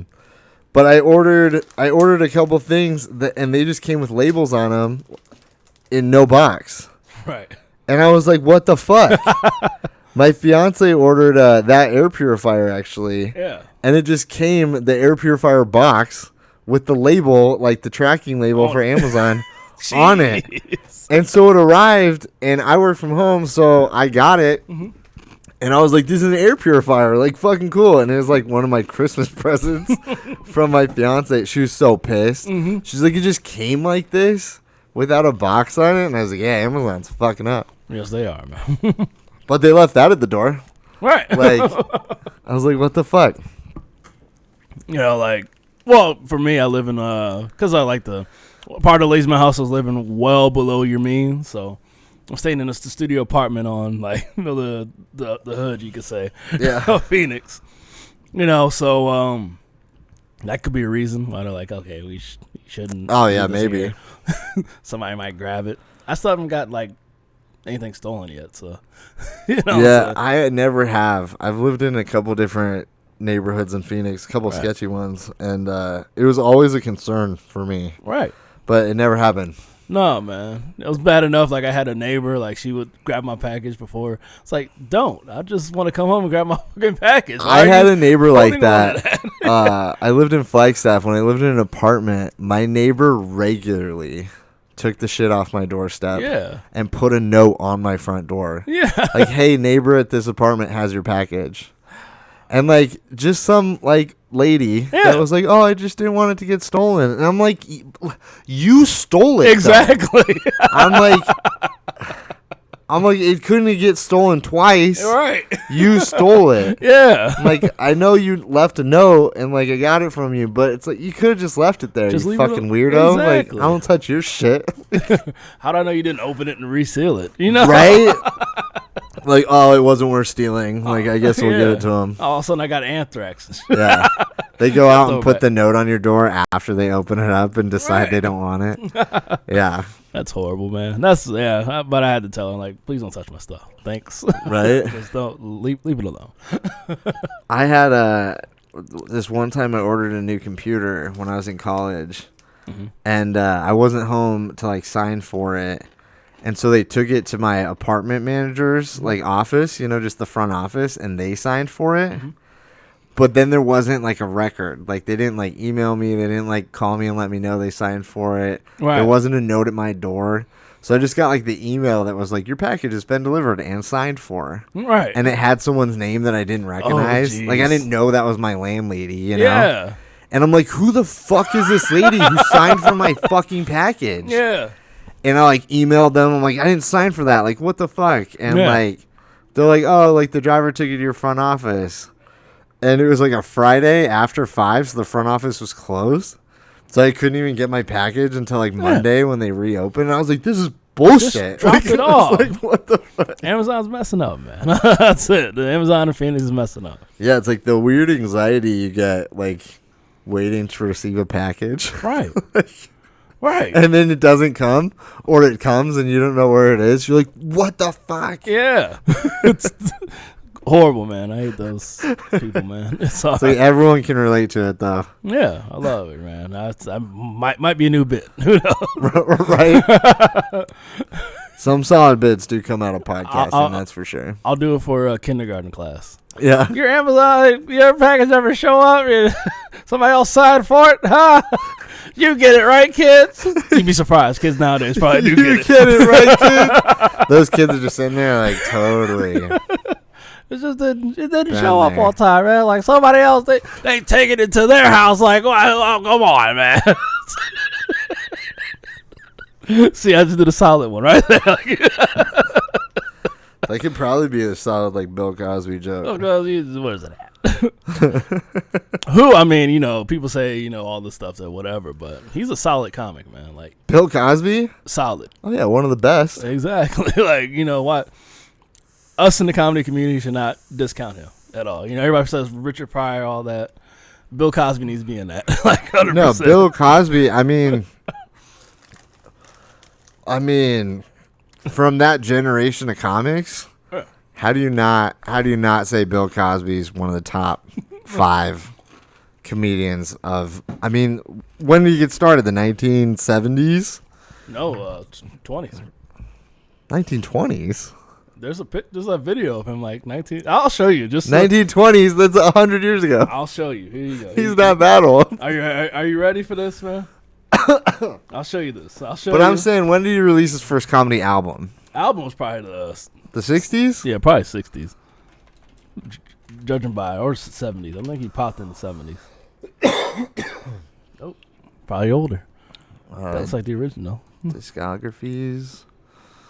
1963. There you go. His first comedy album came out. You're right. Here you go. One second. And he released a new comedy album every fucking year. Yep. Like, you know how hard for a couple decades. That's hard work right there, man. Yeah. Hell yeah, man. But he's one of my inspirational people, so of comedy at least. Oh yeah, I've been trying to do some Bill Cosby jokes. I mean, I grew up with Bill Cosby, you know, like most kids did. Like, I have so many memories growing up watching The Cosby Show as a kid, you know? You know what? There's Huxtables. Oh, yeah, man. Well, I didn't watch The Cosby Show. I found it boring as a kid. It's one of those. That's fair. Yeah, man. I'm trying to find, because there's one old video that's, like, really old, because, like, Woody Allen had one that was, like, really old, and then there's another one. Bill Cosby, I think it was, like, 19. I know, probably not 20s. I don't know why I said 20s. I'm crazy. Probably I was 40s. like, no, dude, that's 100 years ago. Bill Cosby wasn't even born in the 20s. I know, man. 1937. I was mean. I'm calling him an old man. But I watched one of his sets on Arsenio Hall. That was pretty interesting. Like the original Arsenio Hall show? Yeah, this one says it's from 1965. Oh, there's that one. There's one. It's like, I guess they might have taken it offline when they're, you know, trying to do some dark stuff with him. Dude, they probably took so much Bill Cosby shit offline. Yeah. Cause God, like, look how young he was in the 60s. Yeah, man. Fuck. He's doesn't even look like the same guy, honestly. No, he's probably like one of us, man. Like maybe our age. Right? Yeah, I mean, in the 60s, he was born in 37, so... Yeah. I mean, 1967, he was 30 years old. Yeah. think it was one of those, but yeah, there's one because I put a video up years ago. Let me see if I can find it on my Facebook. I know all this dead air. You guys are welcome. Thanks for tuning into the Durrell. Hey, it's all good. Episode of this awesome podcast. I think it's been a pretty good podcast so far. Yeah. Let me do this. No, you're good. I think this one looks pretty old. Might have been that one, but there's one that's looks like the Woody Allen one. There's one of really old school one of This looks like it might be the old. Yeah, that's one on TV. There's one that looks like it was the one I'm talking about. Looked like it was in the club. Like it's where he's talking about where he was driving.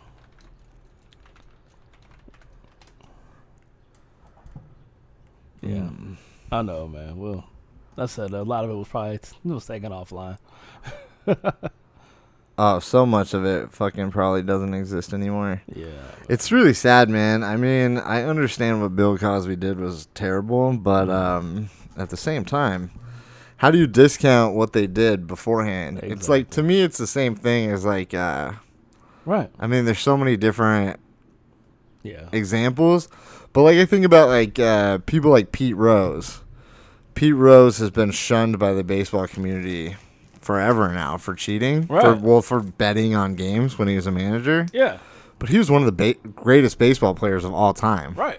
Before that happened. And now people are like, no, he's a cheater, he's a gambler, or whatever. And I'm like, well, for one, he was just gambling. Right. It's not like the Astros just won a World Series by cheating. Right. But that has nothing to do with him being a baseball player. He was a manager. Right. And he wasn't playing at the time. That's not going to change anything. He deserves to be in the Hall of Fame. Like, he deserves to have the respect of all the other baseball players. Yeah, that's not going to change anything. I thought he was before, let's lose this one, guys. Yeah. But it's like Bill Cosby. It's like, I get that, he's in jail now and everything, but it's but he's still one of the greatest comedians of all time. Yeah, if you heard his interview while he was in jail, he was still funny. I have not. He was still really him. He's still doing sets in jail. Yeah, he's still he said he's teaching, but you listen to it, he's doing he still talks like a comic. What if all these people get out of jail that at the one Bill Cosby's at, and they turn into these really big comedians, fucking pumping out hour specials when they get out and shit? Yeah, man. I learned from Cosby when I was in jail. That would be awesome. Right. That's actually a good setup. I like it. You should. That's a good premise. Hell yeah, man. But yeah, he's one of So what I'm saying, that's one of my favorite comics. I mean, still, you listen to the thing, he's still he'll talk to you, then all of a sudden, joke, talk to you. This is it. This is all the stuff they were doing this, and then punch. I'm like, all right, that's awesome, man. So, who were some comedians you grew up with that? I mean, just the mainstays. Everybody says Eddie Murphy. Yeah. Eddie Murphy. My parents used to listen to that tape all the time. Yeah, I have Ice Cream memorized. That one. What else we listen to? Robin Harris. Okay. Yeah, because we used to watch Bebe's Kids all the time. Robin Harris. Who else? What was another? There's a few, man. It wasn't that I grew up in a comedy household. It was just that kind of comedy was our thing. So yeah, we used to so we'd watch our favorite movie. Our movie we always did was Star Wars. So okay, yeah, my dad was a big Star Wars fan, so we always watched Star Wars. So it wasn't too much comedy per se, but those are the ones Eddie Murphy, Robin Harris, Bernie Mac. That's one of my dad's favorites. That's who else I had to watch his show. I was like, I don't get it. I'm a kid. I don't understand it yet. What's he talking about? Okay. Isn't that the funniest shit? As you get older and you rewatch movies or stand-up specials, and you're like, Jesus Christ, this is R-rated. Yeah. You know what I mean? You're like, we watched this when we were 8? Yeah. What the fuck? Yeah, I remember finding it weird that one time we were watching the Kings of Comedy with my grandfather, and then my grandfather told my dad why are you having the kids watch this with you? Like, Yeah. he asked him that because, all the stuff that's in the Kings of Comedy. And he's like, yeah, you got to watch Bernie Mac's set. It was a VHS, so it was like, Yeah. fast forward to everybody, watch him Bernie do his thing, and then I go back now and watch, and I'm like, okay, everybody remembers the stuttering joke, but they don't remember all the dirty shit he said before that. Yeah. Yeah. Because it doesn't make sense. Yeah, that's the funniest shit, dude. Yeah, and I don't think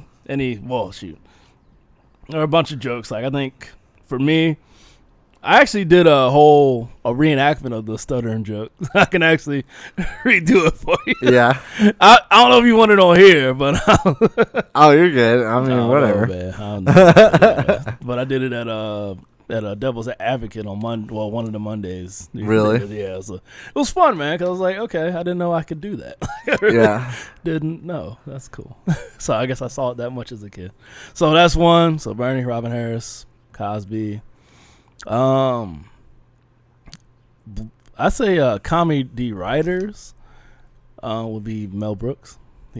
Okay. Watching. I mean, we used to watch Blazing Saddles repeatedly. Just okay. Occasionally, you get it, then you find out like a lot of it's old references from the 80s, wasn't it, or the 70s? Yeah. Yeah. Mm-hmm. You're like, oh, what's that person's name? Oh, okay.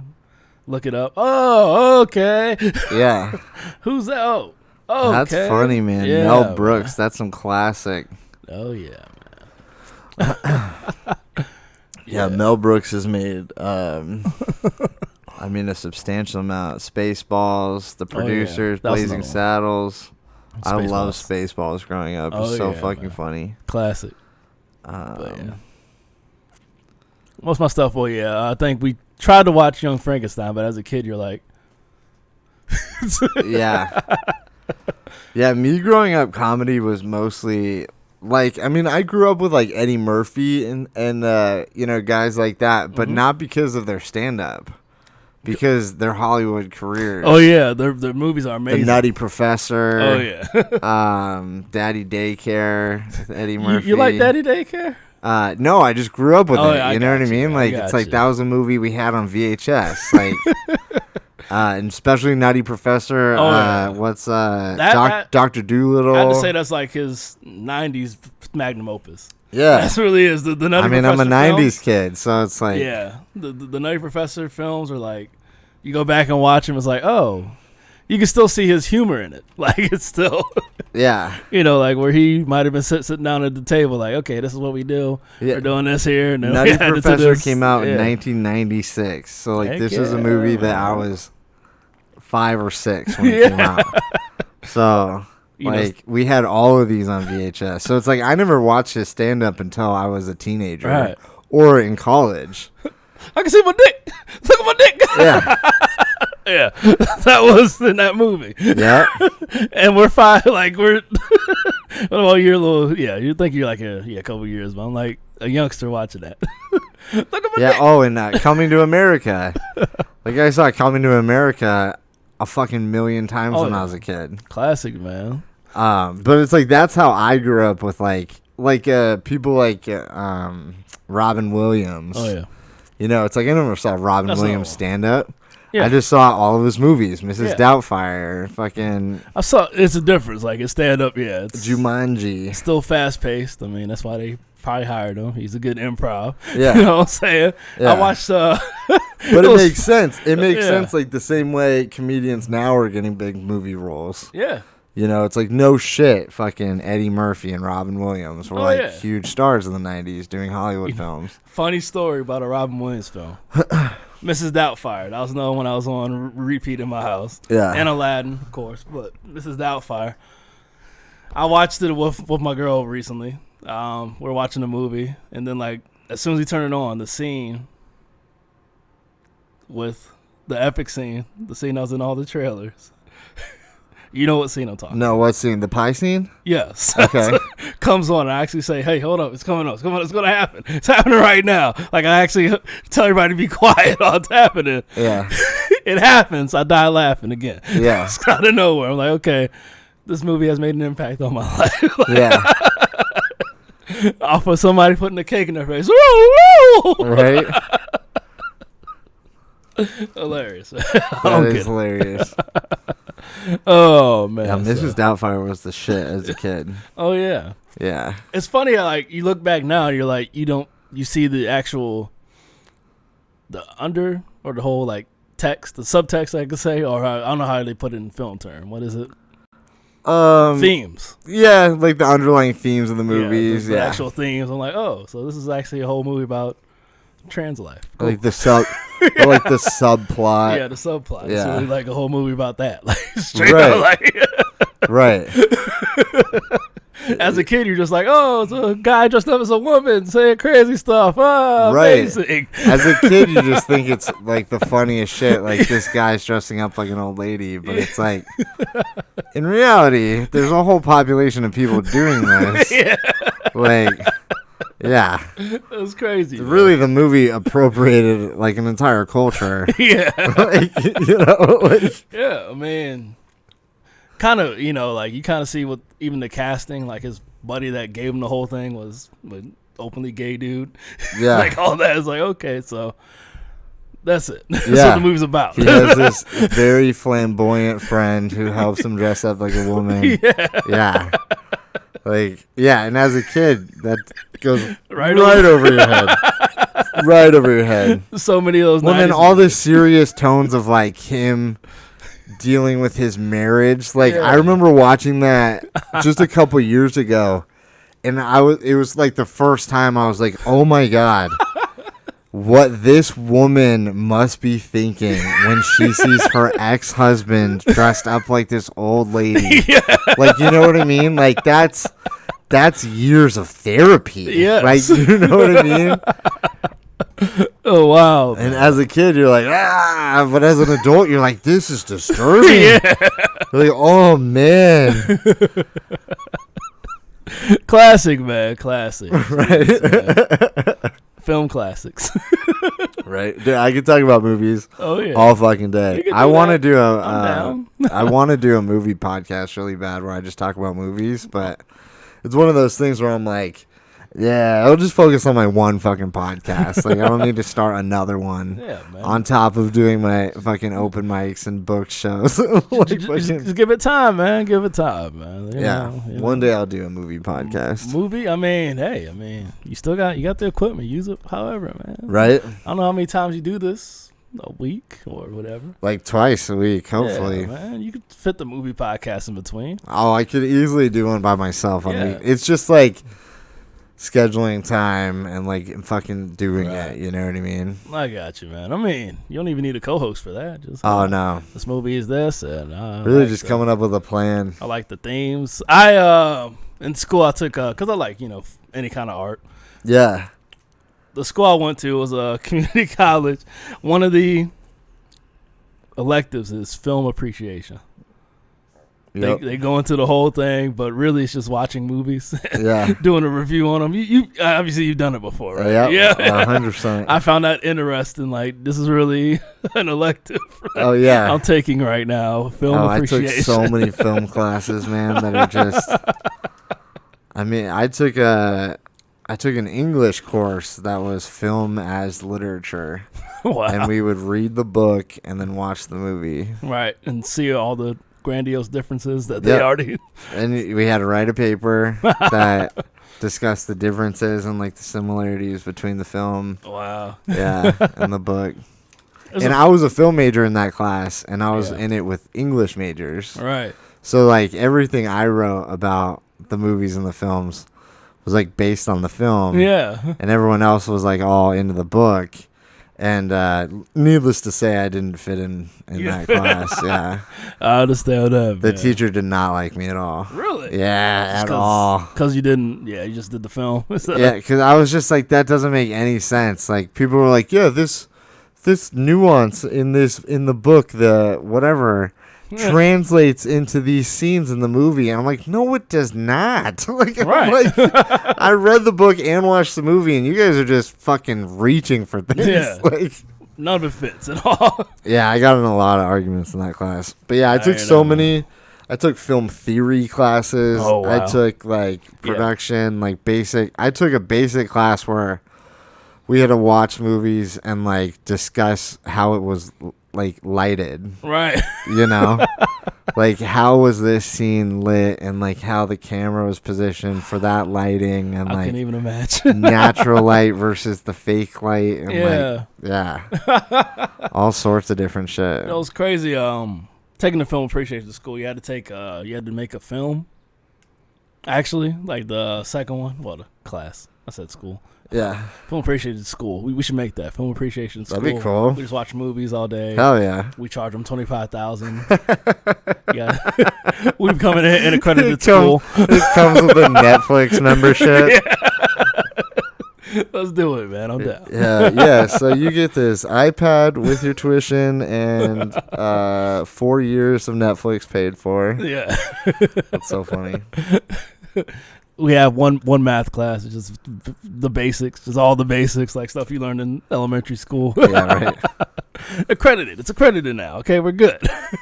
You need to add how many movies you watch. There you go. Perfect. But we're well, I'll say film appreciation class. You had to make a film. So at that time, I wasn't too into how important the setup is, the mics, all that stuff. I was just a guy with a phone, and people said you can make it with a phone, man. So then I just made a stationary film. It's available. It's on YouTube. It's just it's more like I'd say it as it's a commentary. So it's like it's a commentary on the world now and like how certain friendships are. So that's it, man. But this is the mic I have now. I don't use. Back then I didn't have this, so you listen to the audio on that video. It's just where did you just pull that out of, dude? Out of my you just laptop. You just pulled that mic out of nowhere. Can I see that thing? Out of my laptop. Out of my laptop bag, man. I just pull mics out of nowhere sometimes, man. That's one of my gifts, my magic I have. This is a nice little mic. Yeah, plugs it to the phone. It's got like a wind stock. Oh, it's a Rode mic. You record your sets with this? Yeah, occasionally. I do that. These are cool, man. Thank you. Yeah, I have to get back to doing a set for me to start recording. Do you have like a camera mount for this to put it on a camera? I just use the tripod that clips onto the tripod. Oh, okay. It does that. So I need a camera mount. I should. So that'll be a little easier then. Because one time I did it, it was like pointing down. I forgot like directional mics have to be pointed at you basically. Yeah. Somebody said, the audio sounds weird. All you hear is like that. Then you hear somebody sneezing in the background clearly as hell. Oh yeah, that's fair. Because it's pointing down and stuff. Yeah, that's good though, because you want a directional mic. Because if you don't, especially at like open mics and shit, or at the wrong venue style, like. Yep. You'll have all the fucking ambient noise. Oh, yes. Yeah. And that was the thing. I filmed the video on YouTube at school, at the college. Yeah. And that's all you heard was people leaving class and us talking in the corner and all that craziness. Yeah. That's why fucking sound production's such a big deal. Oh, yeah, man. People make some serious dough who actually know how to use mics properly and record clean audio in busy situations, you know. Sounds like we just became film buddies. Guess we can make film now. I definitely need more film friends, dude. Let's do it, man. I have for sure thought about taking like camera and shit down to open mics and like offering to like film people sets for them. Like, hey, give me $10 and I'll film your shit. Like, heck yeah, man. You know. I'd say set up beforehand, man, because you just put unneeded pressure on people. Wait, what'd you say? You just put unneeded pressure on people. Like, I'll record your set for you, $10. You want that to be the best set, especially if you got a professional. Oh, yeah. You know, like you're going to, especially if you're like a professional where you like following the person, get like the proper angles. I wouldn't do that. I would just set it up on a fucking tripod. Then why am I paying you $10? Just to have your fucking set recorded. Why am I paying you $10 to record my set? You're not going to do all the cool stuff. Hey, if you don't want it, then you don't want it, dude. If you want the text on the bottom, you're like, yeah, everything and edit. If you don't want it, then you don't want it, dude. I'll give you $10 for the editing and all the angles, the filters, the lighting. That's like $50. That's like $50. I want a whole narrative beforehand. We could do different tiers of pricing here. I want a whole narrative beforehand. Like one camera, one angle, constant shot, $10. I want like a voiceover on top of No voiceovers. I don't do that. Like I want to open where it's like just no. It's a black screen. No, well, I got the idea because like Stir Crazy. Yeah, man. Like Stir Crazy, you can pay them to record your set. Okay. You know what I mean? Yeah. And I think it'd be cool to like be able to pay someone to record your set in other instances. You know what I mean? I got you. But as I said, even with them, I better have an opening where it's just black. It says Durrell set at this place. You're expecting too much. It fades in. But you could edit that. It pauses. It's got me like the stage. You could put it in iMovie. It's got the stage empty. You could put it in iMovie and make your own shit. It's got the stage empty, and it's like, this man got on the stage. He was ready to do this set. Then I walk in. This is not a Hollywood production. It does like an under angle of my face and me talking on the mic. This is not a Hollywood production. I want a profile. All right, bro. You're asking too much. If I'm paying $10 for a set, that's what I'm playing. $10 means something different to you. I know, man. I want like a 360. Fisheye lens from above. Yeah. I want a wide shot from the Raptors. I want crowd reactions to my jokes. If there's not 3 camera angles, then fuck off. I'll give you $5 for that. Not 10. Give you 5. Hey, 5's somewhere to start though. That's true. I would pay someone, dude, if someone offered like a nice camera setup with a mic to record my set for $5 or $10, I would probably do it. Same here, man. If there was a crowd. I mean, I'm not talking about just doing your set to the 5 comics that are there to watch your set. But at like a booked show, especially like I think venues like, I mean, you have a book show tonight that you're putting on. Correct. Like, you think people would be interested in having someone like professionally record their sets if someone was there? Of course, man. So you could use that as like a festival submission and shit. Of course. I mean, you know, we don't have there's not banners and all that behind everybody, but yeah, you know, who cares? Just the more I get into comedy, the more, and podcasting, the more I'm like, I could fucking use my film degree in more ways than what I'm doing at home. You know what I mean? This is entertainment. Yeah. Hell yeah, man. I'm down. Hey, you tell me when. I would love to do something. Doesn't even have to be a documentary. I got things I've been sitting on. There's been scripts I'm sitting on right now. Like, oh yeah? Straight up, like.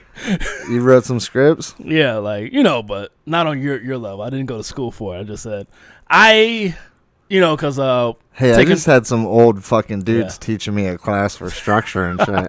Doesn't mean mine any good. No, I did. It was I took 4 years of drama. Yeah, 4 years of high school drama. I got a college credit out of it that I don't know if that still counts. Who knows? Maybe it does, but yeah, just back then I just wrote one. But I noticed, like, I did probably what a lot of people do. You find inspiration from other people's creations, basically. Yeah. When they start out. So, yeah, you read that old script. You're like, what is this? Why did you make this? Why is it so random? Yeah. You know, like that kind of stuff. But sitting on that one, there's another one called Boiling Soup. It's like a crime drama. Okay. So, yeah. Yeah, man. So, maybe people don't need to know this on the podcast. But, hey, whatever, man. Let's do this. So, why not? Expanding your talent. Okay, that's what it's about. I'm a big fan of expanding your talent. Oh, yeah. Man. Yeah, that's why, I mean, that's one of my motivations to get into comedy in the first place. Is just, like, I like writing movies. I like podcasting. Yeah. I like writing comedies. And then doing stand-up was just one of those things where I was like, that's just another thing. Exactly. Like, I'm going to give it a shot. And then I did stand up, and I was like, I think this needs to be like my main thing. Right. Like, you know, I was like, I fucking love stand up. Heck yeah, man. It's one of those. It bites you. I'll tell you that.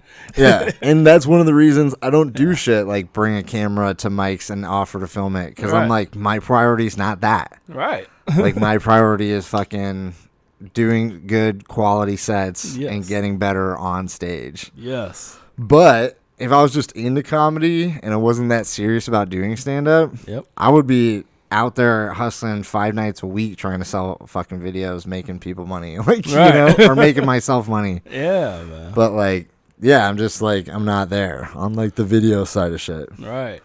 It's like... It takes time, man. I mean, if you want to come by later, I mean, you put a whole production together. I can slide you something. I mean, right.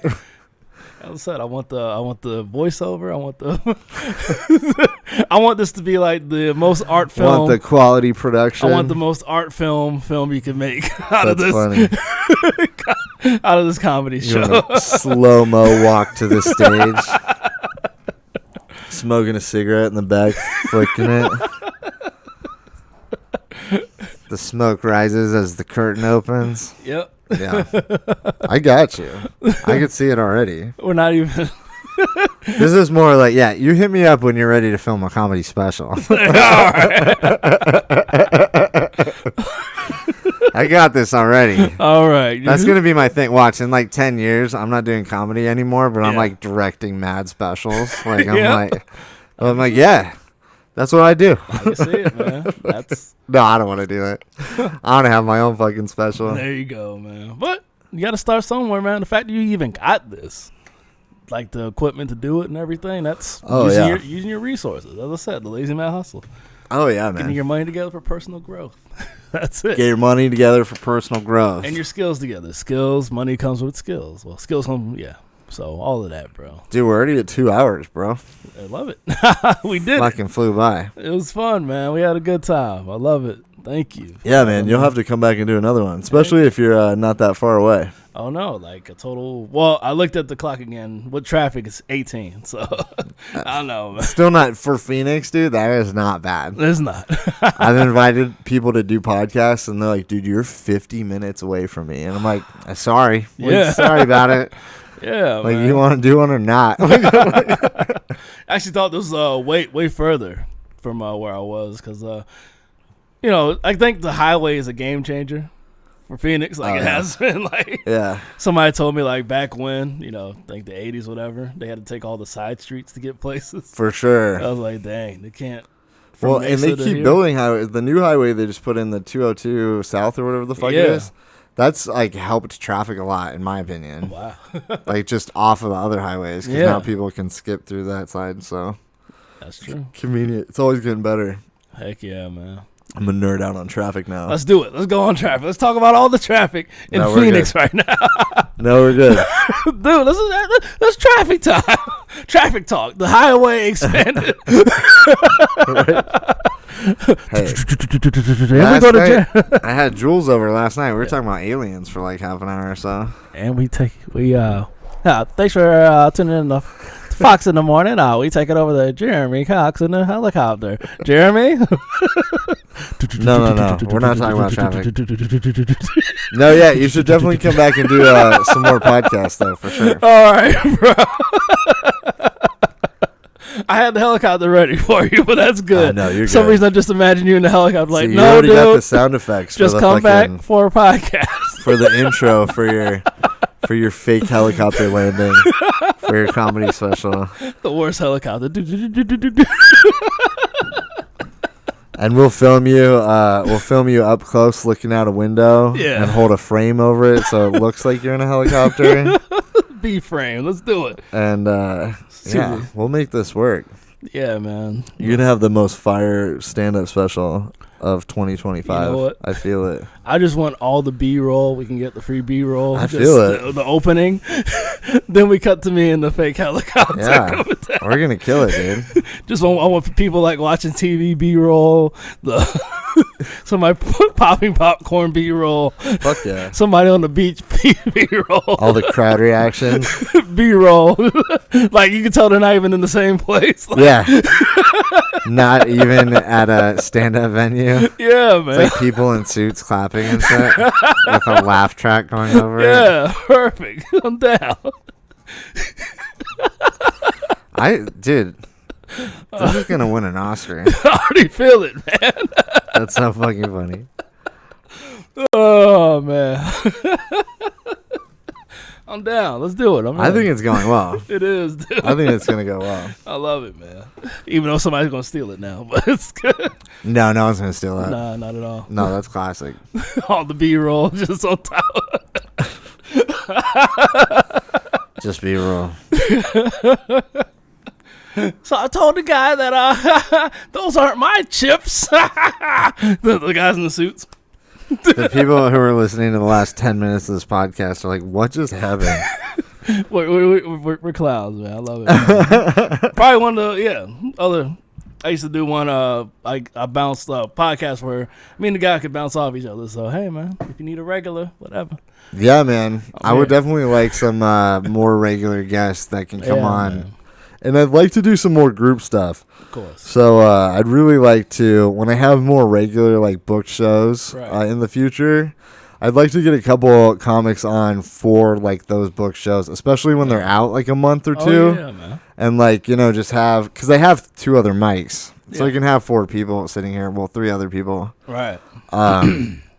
But yeah, I'd really like to do some group podcasts in the future. Let's do that, man. Yeah, man. Hell yeah, man. Well, yeah, let's make it happen. Yeah, so tell everyone where to get your books again. Follow you on social media. The shirt is also available. Just hit me up in my messenger on Facebook. I am the Lazy Man Hustle. It's one of those. It's an awesome shirt. Like, somebody really stopped me and said, "Hey, where did I get that shirt from?" I'm like, I can get it for you. It is a solid shirt.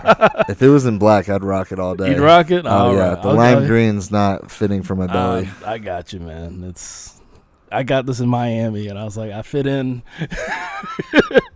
People love it. I don't know. I think it's great. I was like, Miami, lime, Corona. So let me stop. It's not that time. Correct. All right, man. Lazy Man Hustle. It's available on Amazon.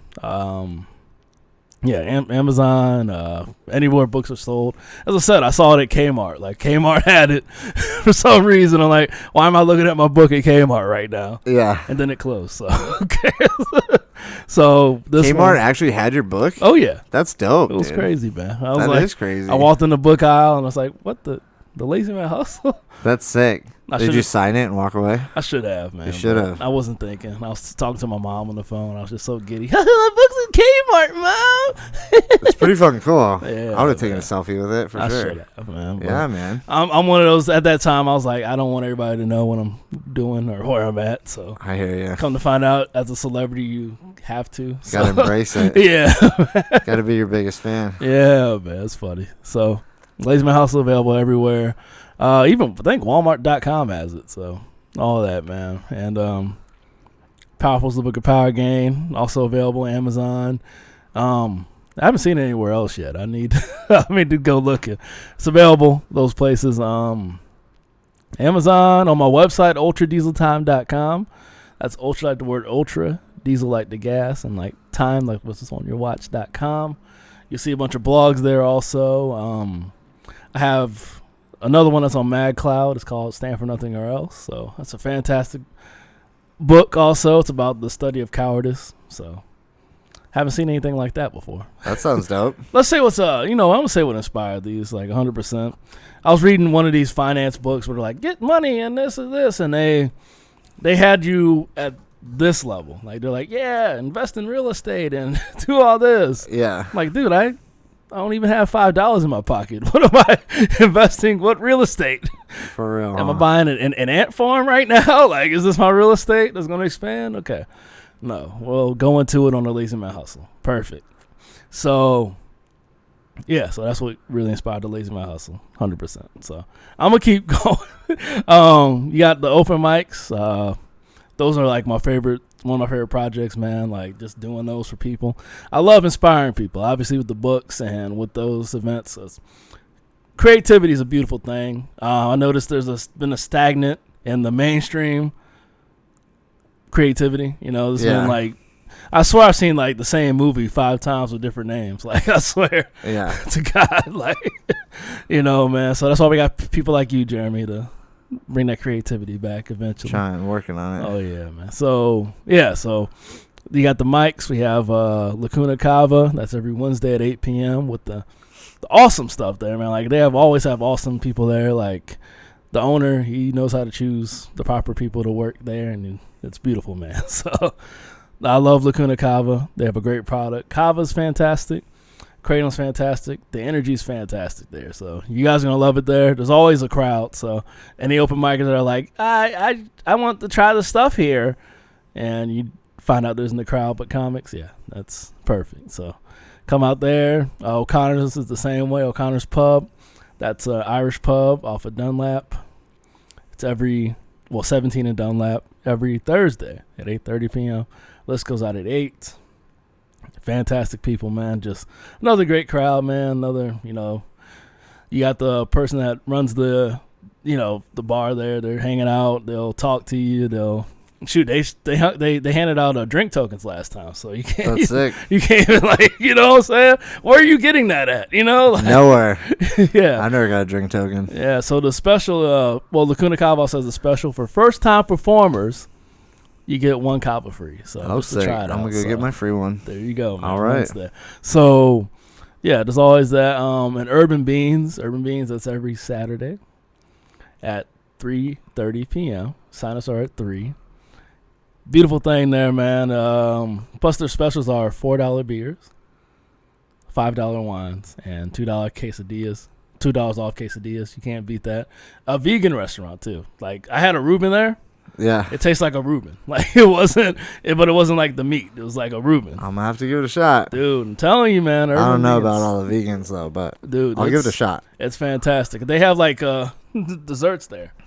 Okay. That are vegan desserts, and they're like light. Like, when you usually eat something like a dessert, you end up falling asleep. Yeah. Something like that. That's fair. Those are light. Like, I ate them and I was like, still had energy. Like, it was crazy. It was crazy, man. Vegans doing desserts right. Oh yeah, man. I love them, man. So thank you for having me here, Jeremy. On that note, on the vegan dessert note. Vegan desserts. Yeah, man. Thanks for coming. Thanks for being here. Please like and subscribe to my page, Millennial Meltdown, on 100%. YouTube, Spotify, iTunes, everywhere you get your podcasts. Woo! New episodes, hopefully every Friday. And all right. Thanks for watching. Thanks for being here again, man. Thank you too, Jeremy. All right. Peace, everybody.